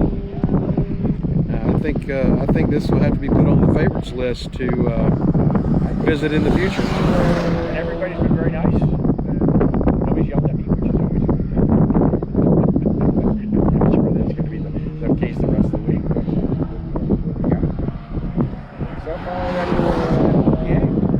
they have. Can't argue with that.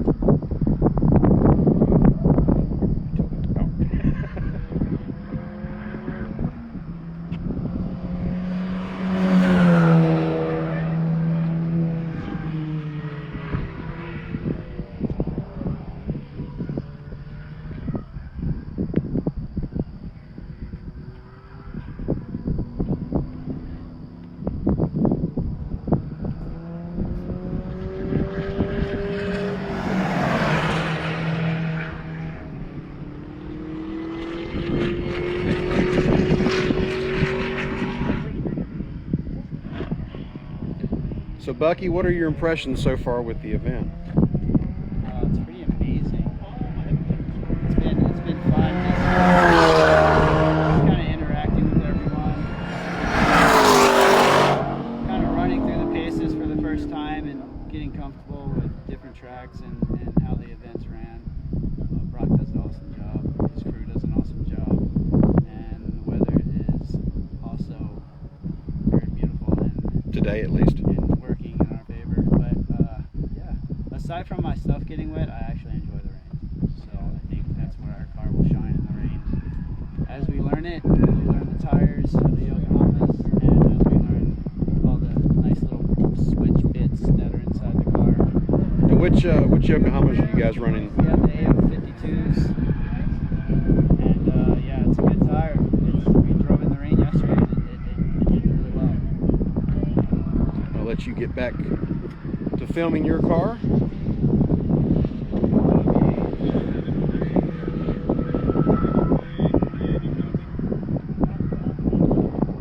Yes, Paul, there are quite a few elevation changes. From this vantage point, you don't really get the magnitude of them. But yeah, there is, and I can't see on what the backside of the track looks like, but from what I've seen, there's a good bit of undulation on the track. Mike, I will pass that along to Brock. I enjoyed our trip to Gateway back in 2018. First time that I'd ever been to that track.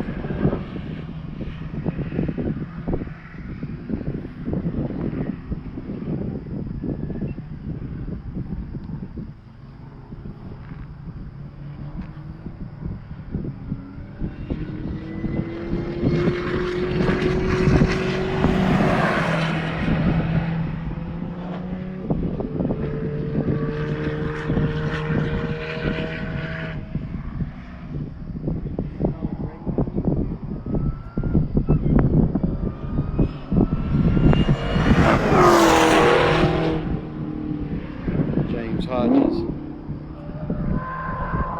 getting by. One of our two Focus RSs finishing up lap number 2.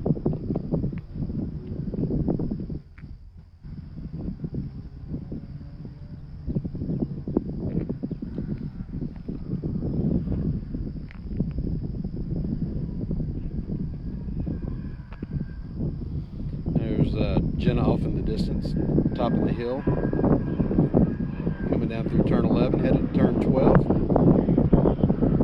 First of the 2 RSs, not too far behind, but don't think we'll be able to make that distance up before Jenna finishes. The Civic SI, dropping down into turn 12.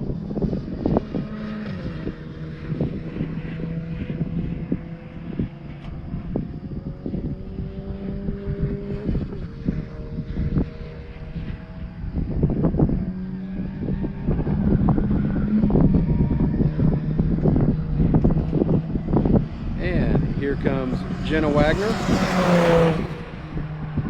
finishing up her session. RS coming by. Civic. And got the Subi headed down to the final corner.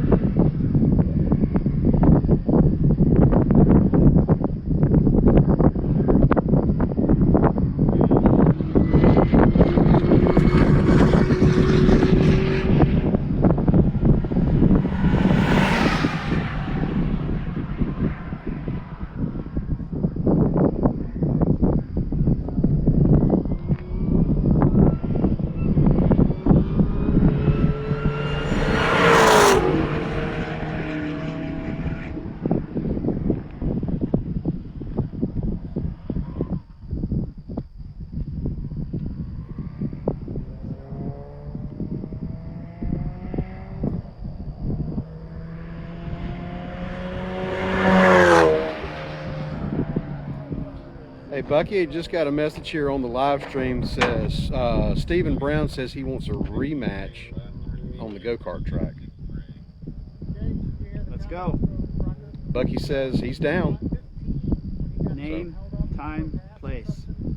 I'm there. All right. Well, if I get that information, I'll pass it along to you, Bucky.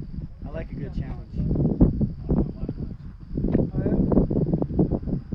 All right. Well, then go get the board and let's see a kickflip. Oh, you want to do a kickflip? Call me out on All right. We're going to call Bucky Lasik out to do a kickflip. Not yet. Not yet. Yep. We got to wait for. We can't misbehave. I know. I wasn't trying to get you in trouble, Bucky. Uncle Brocker has left the building. And we got Leah headed out in the Westinghouse Tesla, followed by Jim Bob and Scott Robertson in his little Grid Life Miata.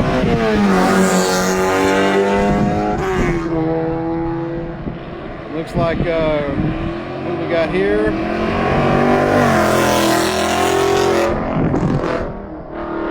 That was Chris Allen. Yeah, right. And the Supra. Now that all the cars are... Oh, wait a minute. We have one more coming. Let's see. So is this the this is the reissue of your stadium board, right? Yeah, this is my car reissue. Yep. I had the original back in the day. Nice. I'll go turn around. So here we go. You get Bucky to do a kickflip.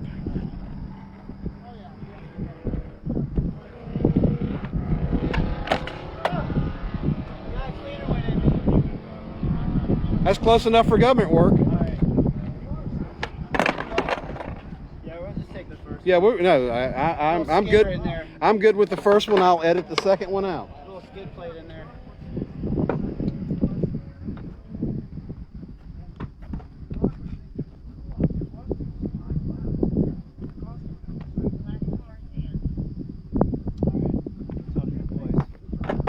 Have fun. Where's Brock? You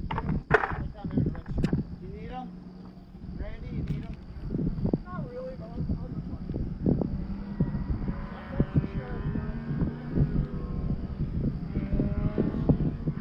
So that was a quite a treat. You call out Bucky Lasik to do a kickflip and he lays one down first try. That's all right. That's worth the price of admission.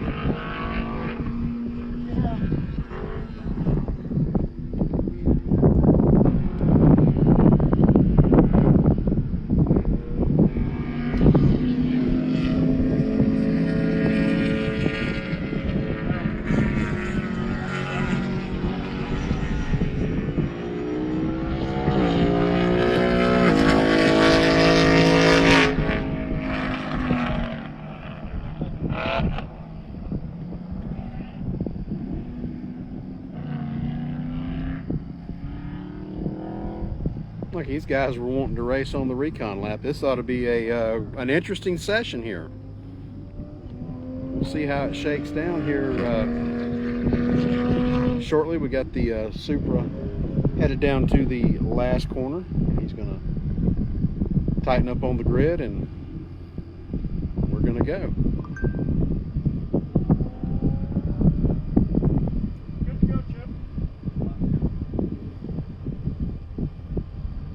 Timing and scoring is giving Chip the go-ahead that the machines are ready to go.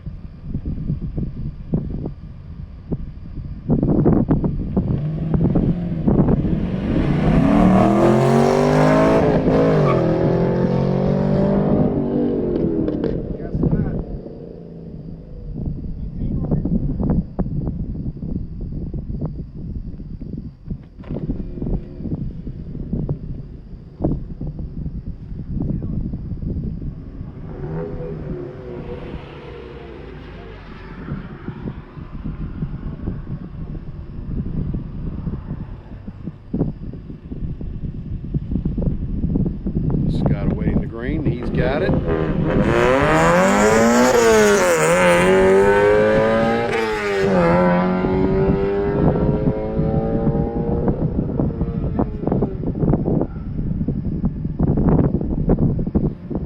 Jim Bob's got the green.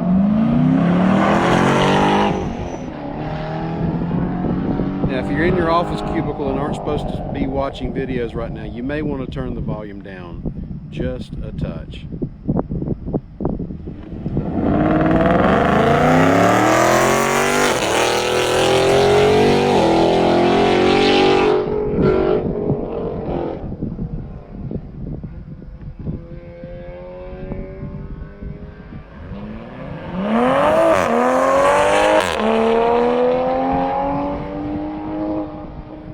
And we've got all 6 cars out on track.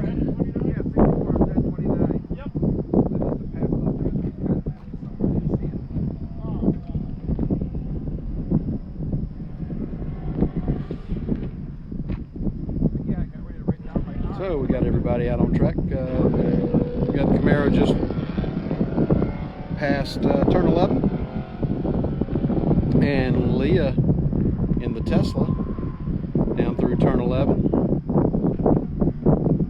heading down into turn 12.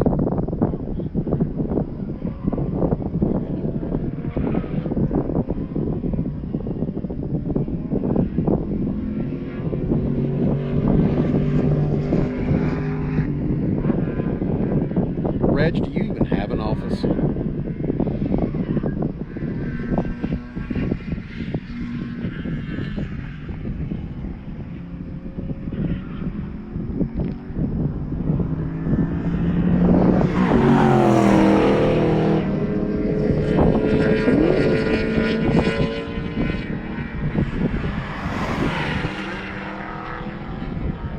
Leah flashes past in the Tesla.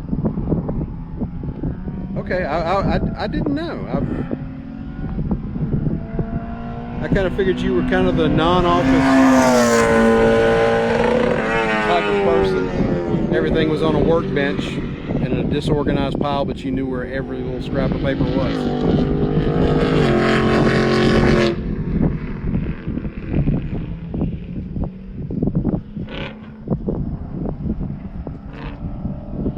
We got Jim Bob on the front stretch. Finishing up lap 1, followed by Chris Allen.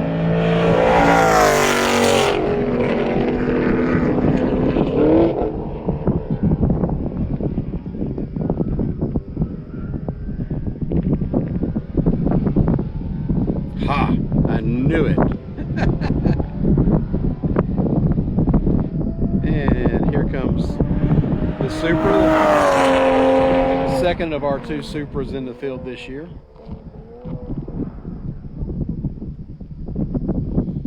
Looks like Chris Allen is slowly reeling Jim Bob in. I'm sure that by the time they get over to turn 11, 12, that we may have seen a pass take place. The looks like Leah has reeled in the Camaro, and I thought he was going to give a point by. Looks like Leah's going to dip underneath him.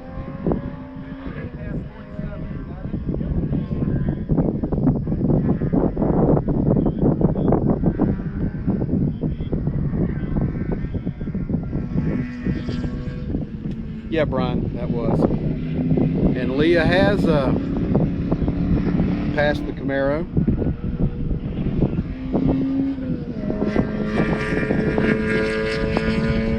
So those of you that think electric cars are boring, we've had a Tesla this morning pass a GTR, and now a Tesla passed a ZL1 as Scott Robertson goes by to begin his next lap, pumping his fists. And Chris Allen has gotten past Jim Roberts.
know, Tim, that has passed my. I've thought about it, and guess what? Scott has passed the CL1 as Scott comes over the hill at turn 11. The little Miata that could and keeps on doing has passed the ZL1 also.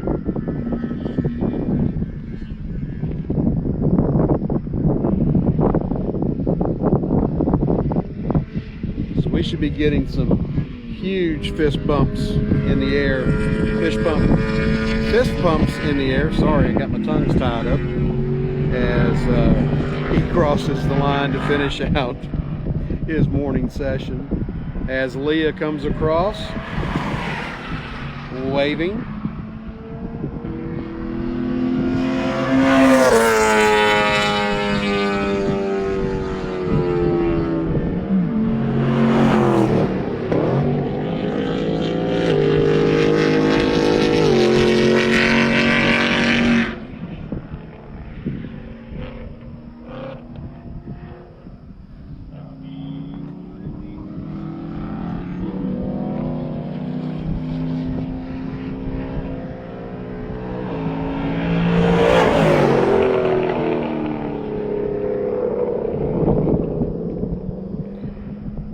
Norm, are you talking about the one that Michelin is Michelin entered? Stephen, I don't know the answer to that. I haven't seen any of the times, but they had a vintage race here yesterday, and somebody oiled the track up pretty good, so they had to put some speedy drive and all down. I guess again this morning, and then swept the track. But I think like the third and fourth run groups were actually faster by several seconds than the first two run groups. So not really sure who had fastest lap so far this morning, but pretty certain it was probably not in the first two run groups. But the track is getting faster as the day goes on, and it's really not that warm. It's, I would say, probably mid-70s now. Nice little breeze.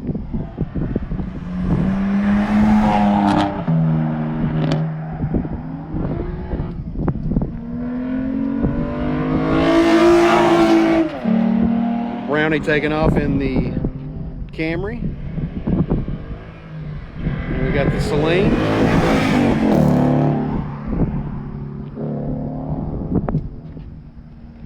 And here we have the always entertaining, magical Randy Popst in the Cayenne.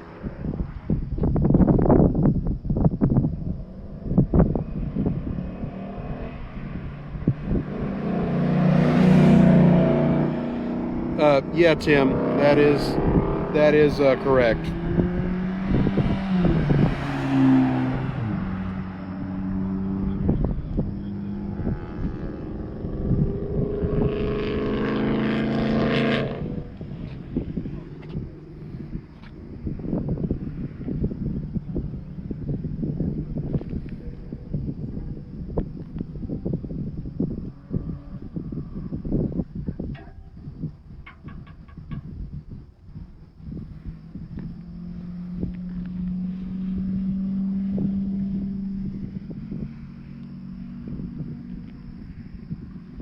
So we got the last of the previous run group completing their cool down, and the next run group is out on track doing their side-end lap. See, the last car in that group is climbing the hill as the first two cars, the M4 and the Toyota Camry, coming down through turn 12 now, followed by the Celine.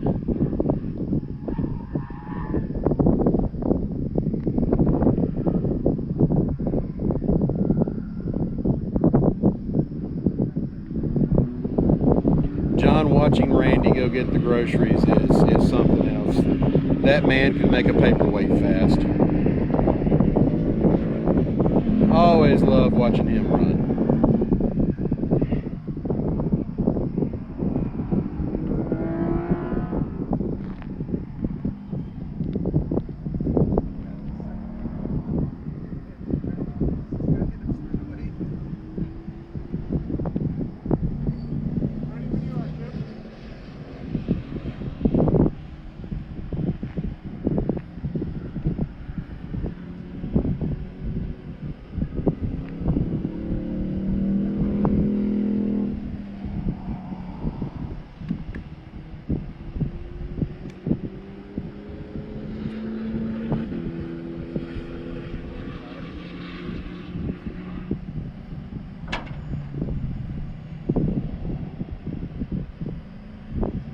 We got our last two cars coming up to the grid.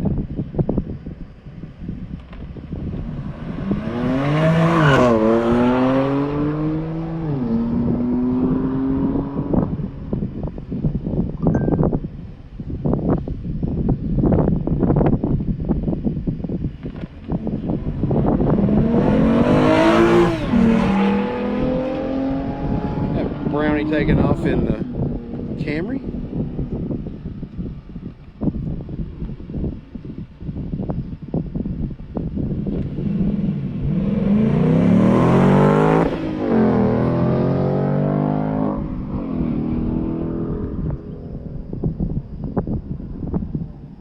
And we got race car Yoda for Randy Popes.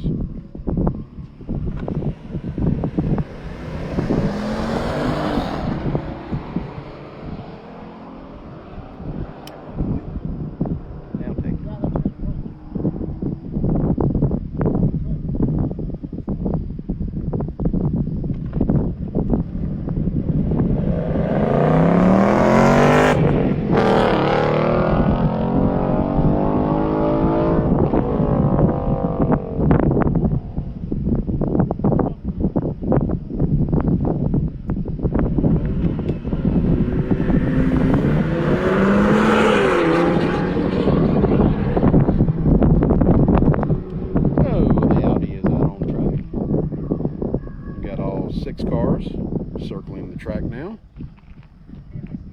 And then we got the M4 dropping down through turn 11. You ought to see Brownie. Yep, and there he is. Brownie topping the hill.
Goes past on the front stretch. There goes Randy Popes down into the last corner.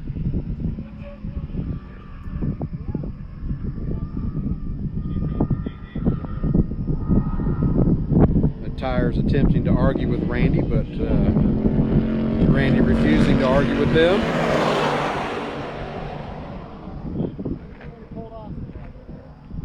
And it looks like the Audi has pulled off track.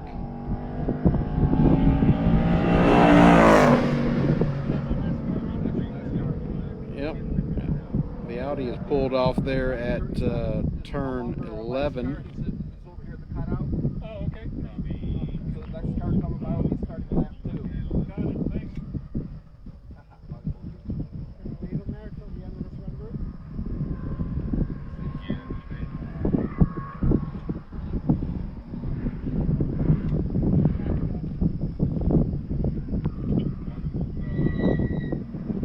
Mike, no, that's a Cayenne.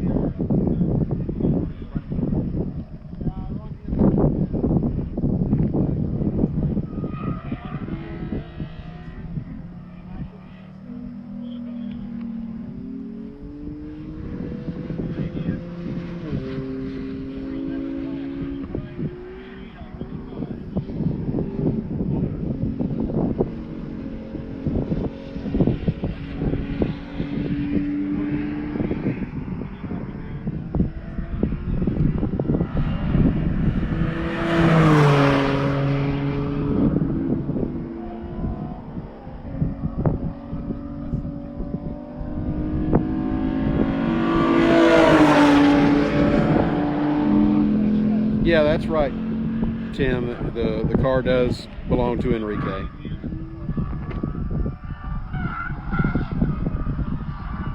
And Neil Simon is with them, and I believe Enrique's son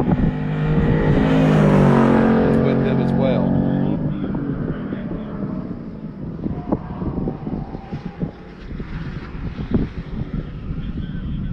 Yes, Neil Simon is the official Team Grid Girl.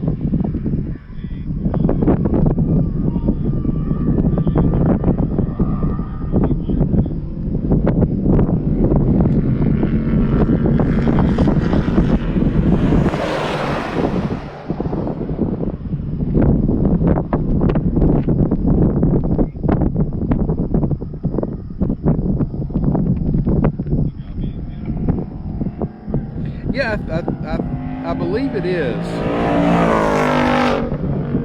Tim. I'm not 100% sure. I was thinking about it yesterday, and I forgot to go look at the team list to see exactly who it is, but I think it may be his son.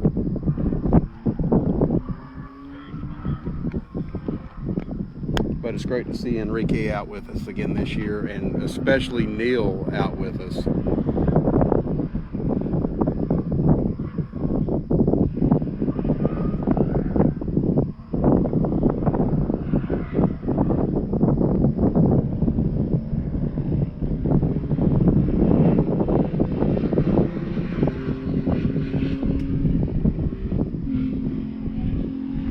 And the M4 running up to the final turn.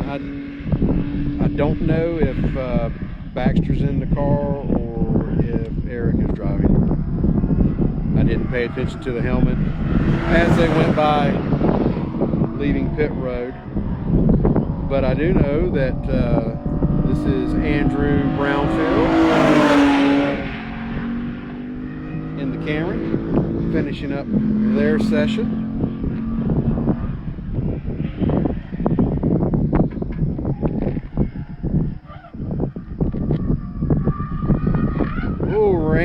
Randy getting a little aggressive, dropping down into turn 12. The car pushed out a little bit, but he gathered it back, and there he goes. Looks like the Audi is back on track. Don't know if he's going to, I guess he's probably just go straight to pit road and address the issues that they've got with the car. And here goes Randy finishing up his morning session.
So we may be in a little bit of a holding pattern. The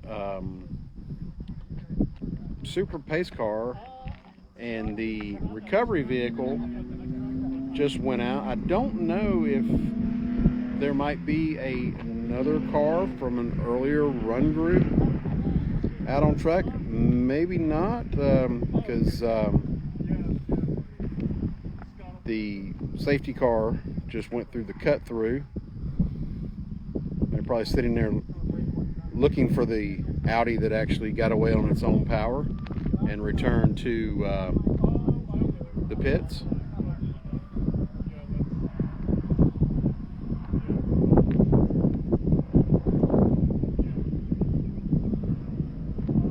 So it looks like that's not going to hold us up too much. Waiting to see. I'm able to actually hear a little bit of the track audio from the walkies, so just waiting to see if they've getting ready to release. And yep, there we go. Next run group headed out. The Bob Archer and Ted Castle, Bob and Ted's Excellent Adventure car.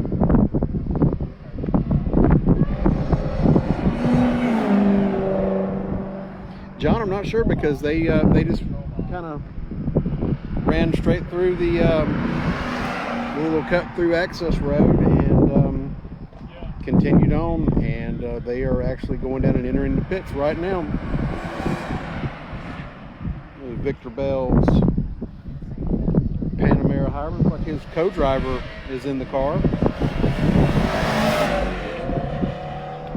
Our other STI, WRX, sorry. And then the double nickel Fiesta ST. And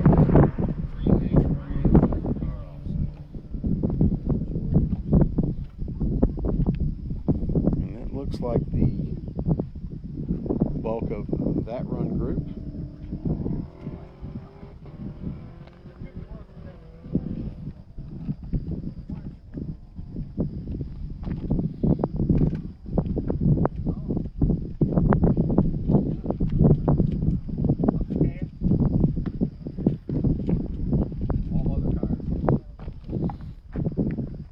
Yes, Stephen, you're okay there. What if I said no? Would you have moved, or you told me tough luck? I told you how much you rank in that book. Probably pretty low. I have a short book. Oh, is it a short book? Short book. But I'm probably pretty low in that short book. Nah, you're up there, man. You're top notch. Okay. So how has capturing the action been so far? It's nice and warm now. Cold before. Yeah. A lot of action. Big track. Got some great shots. You put on sunscreen this morning? I did. Okay. I did. Just check. Wore my Don't Burn My Ears hat. Yep. Good to go. I got a southern accent just by coming down here and talking to you. No, you do not have a southern accent. Okay. No. That you will never have. It takes years of practice to get that. Oh.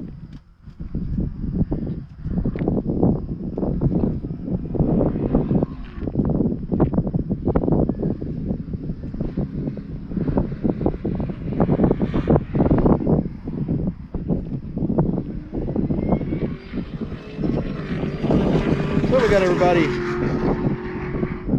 running around on their recon lap. I see the Fiesta ST dropping down into turn 12, so we should be, I'd say about 90 seconds away from getting this next run up and running. Looking down toward the grid, might have just a couple of more, 2 or 3 more run groups to go, and that will conclude our morning session here at Eagles Canyon. Absolutely beautiful facility here in Decatur, Texas.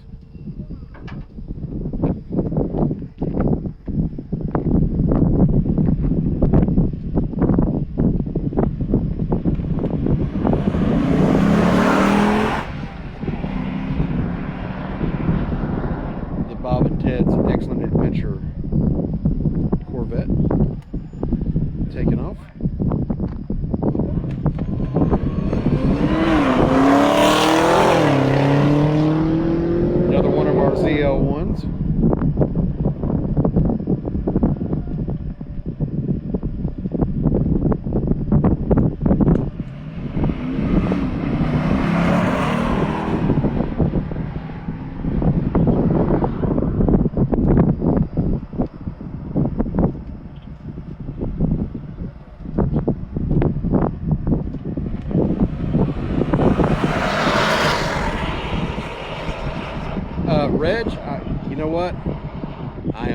sure, but I think they're running the full course both times. You could definitely check the schedule and see, but I think they're running the full course both morning and afternoon.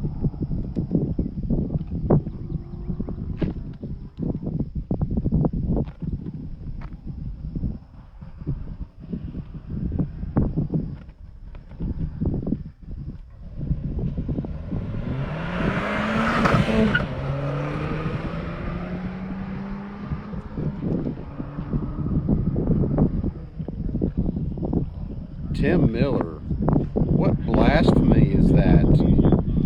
Can't trust the route book. I'm definitely going to let Rocker know what you just said. And you know that if there's a mistake in the route book, he corrects it during the driver's meeting. Reg, we will be on for a little bit. At least until Billy runs, and then we are going to get on the road and skedaddle towards NOLA. We got a good long drive this afternoon into this evening. I believe the rest of our drives this week, except for the final drive, are all pretty long drives. We head to New Orleans tonight. Then after being at NOLA tomorrow, we will head to Dawsonville, Georgia and Atlanta Motorsports Park.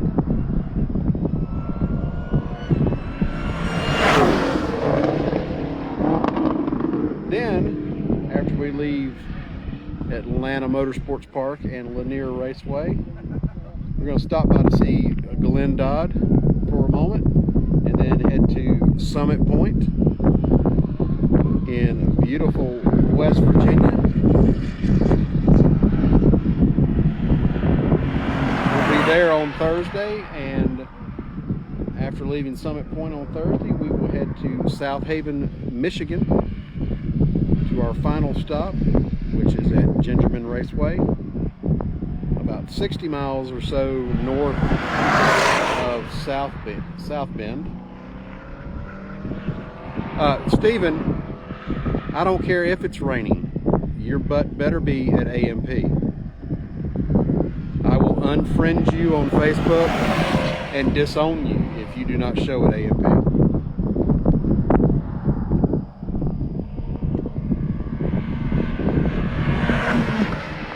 But Stephen, you know that weathermen can be wrong 90% of the time and still draw a paycheck every 2 weeks.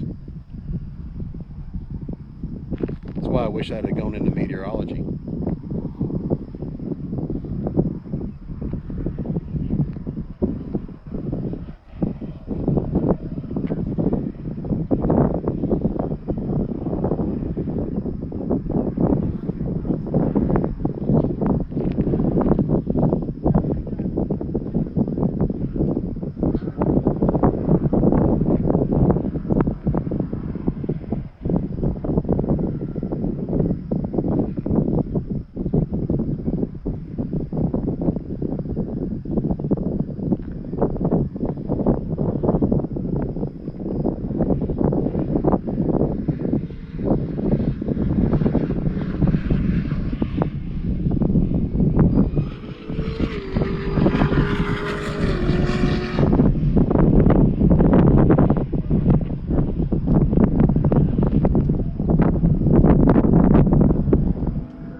May see a pass before they head up the hill to the back side of the track. If not, I'm sure that pass will probably be completed before they top the hill and dip into turn 11.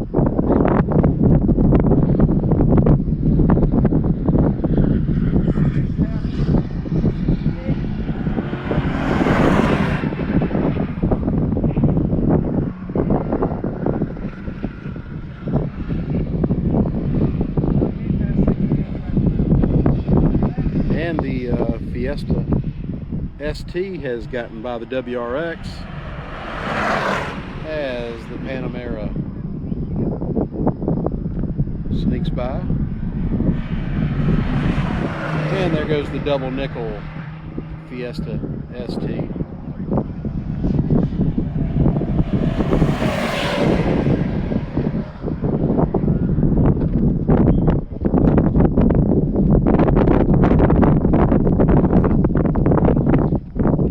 Looks like Aaron's rejoined us. That means the final of the 3 Toyota cars will be coming out probably next run group. Justin in the sweet little Cosworth powered 8.6. I think they finally got their engine tune fixed. Stephen told me about that this morning. So we ought to see the 8.6 start to climb back up the standings a good bit.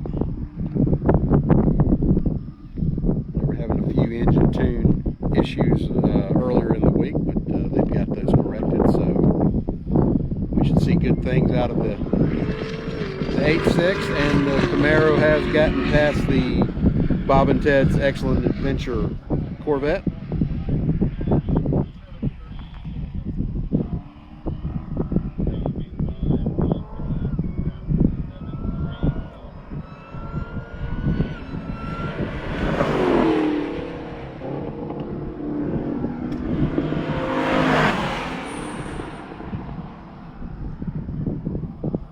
First 2 car. Reg, that's not nice.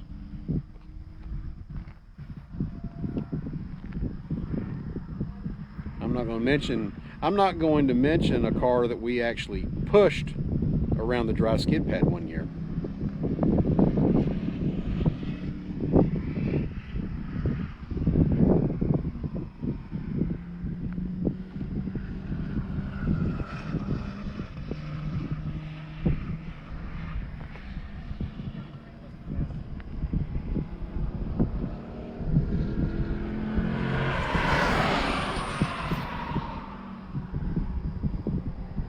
And here comes the double nickel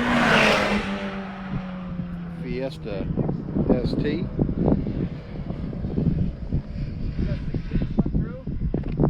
Followed by Victor Bell's Panamera Hybrid. I believe that is being driven by his co-driver this round. Okay, Reg, okay. I'll give you that one. And the WRX is by.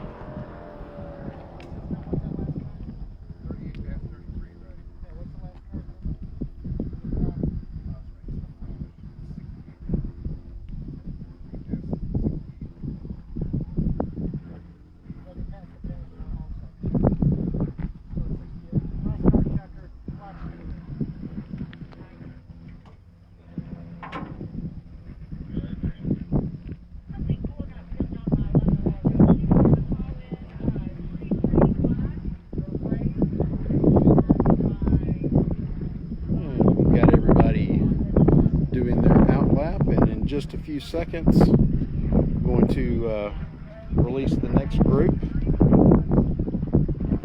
Like Dr. Fred's C7 is going to be first out, and I believe Mike is driving this session.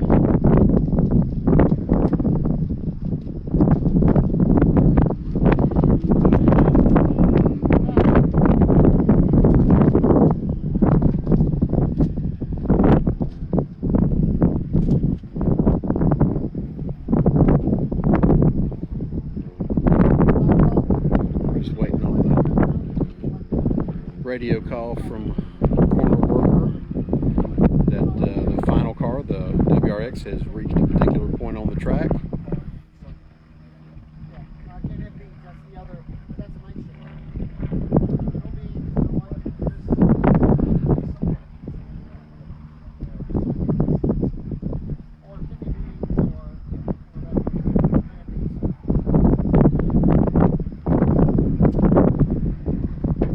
Got cars rolling out for this run group.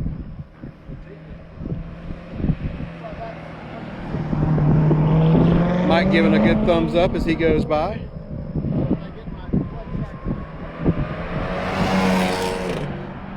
And then Steve and George's Audi.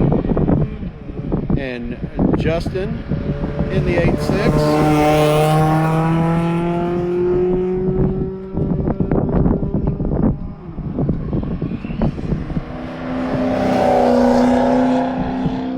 Uncle Howard in his Corvette.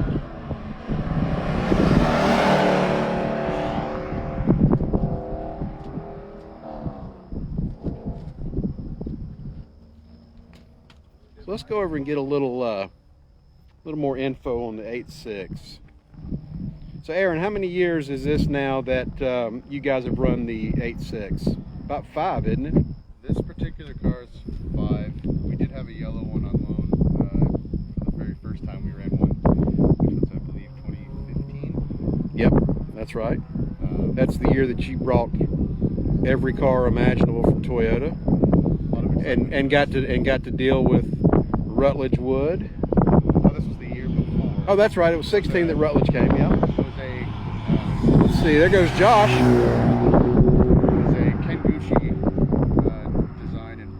That's right. Car, and they let us use it for this event out of sheer excitement that sales wanted to assist us with this, and we've kind of just taken it off from there. We've gone from 1 to now 3 cars.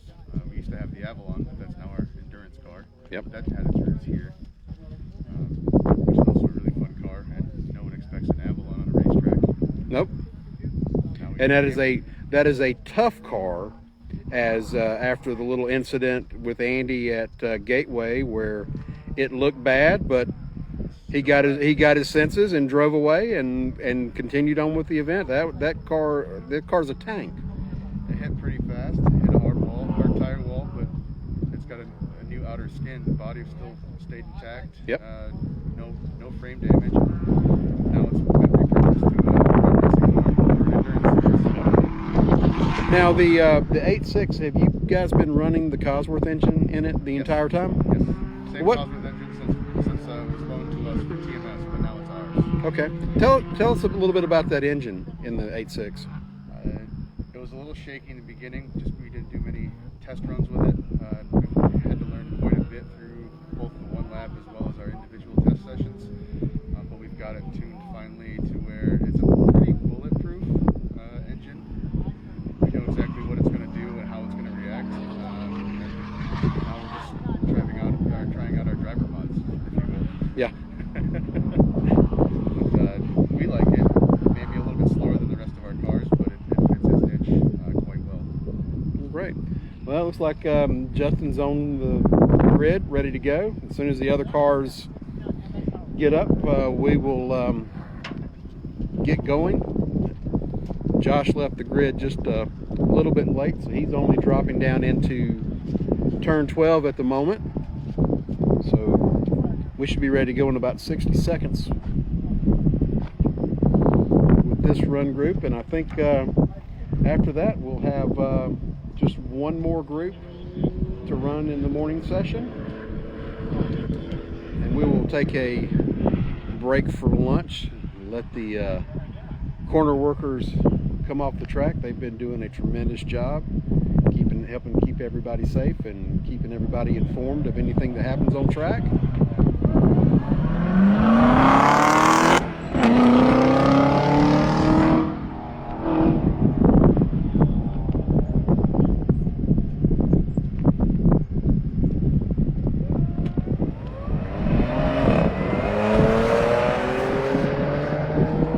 Really odd seeing George and Steve not here and being in their Viper that they have campaigned here quite a few years.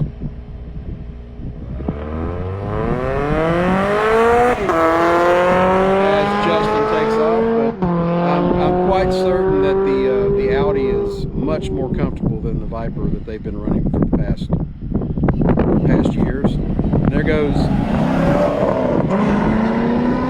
Uncle Howard taking off in his Corvette. I believe he told me the other night that this is 27 straight years if you don't count the postponed event last year. But 27 straight years of doing one lap, and he is definitely a fixture among the family here.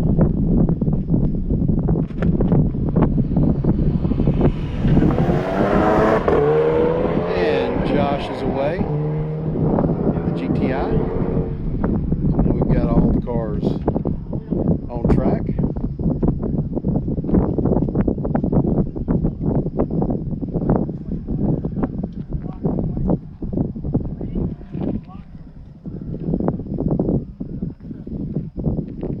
Mike coming through turn 11.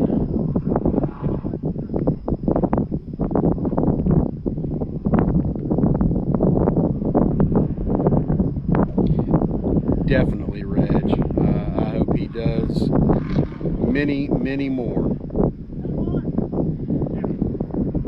It'll be a great disappointment when Reg is no longer doing one lap with us.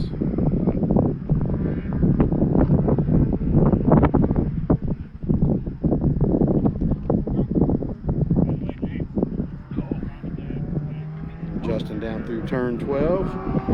Yes.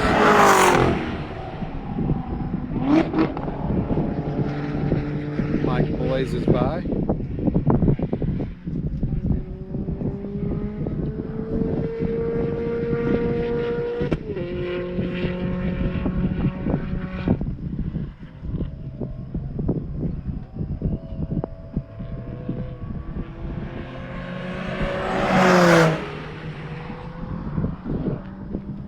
And here comes Justin finishing his first lap.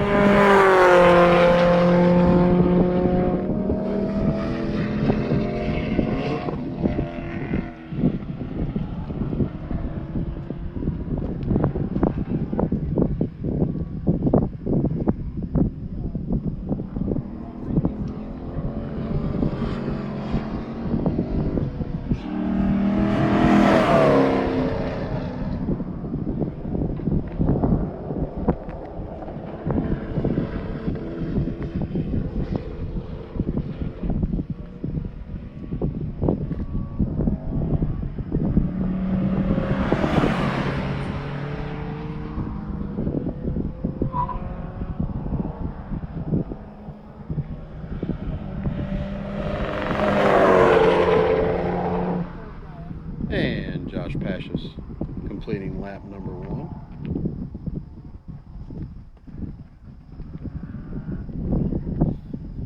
And as Josh exits turn 1, Mike in the C7 dipping into turn number 12.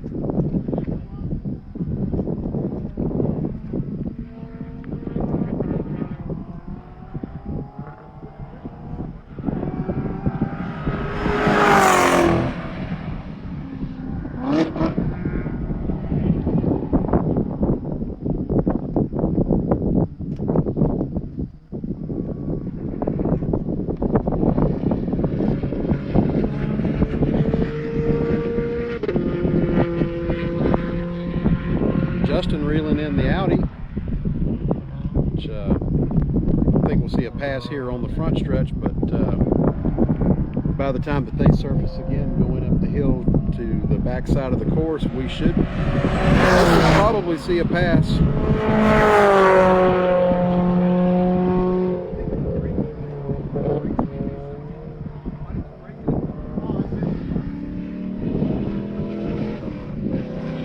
Howard down toward the last corner. Josh reeling in the other Corvette.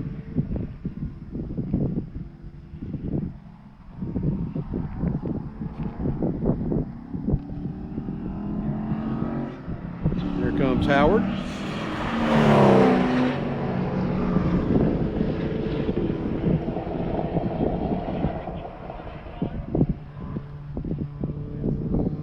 And indeed, Justin has made the pass on the Audi.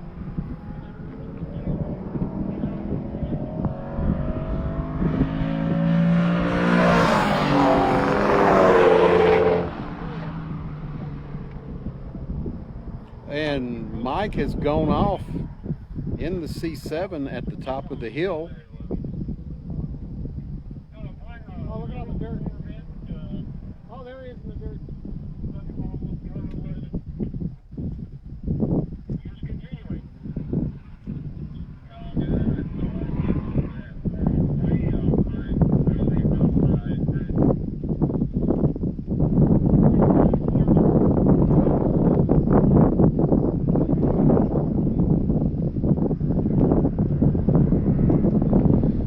Hopefully Mike didn't bring too much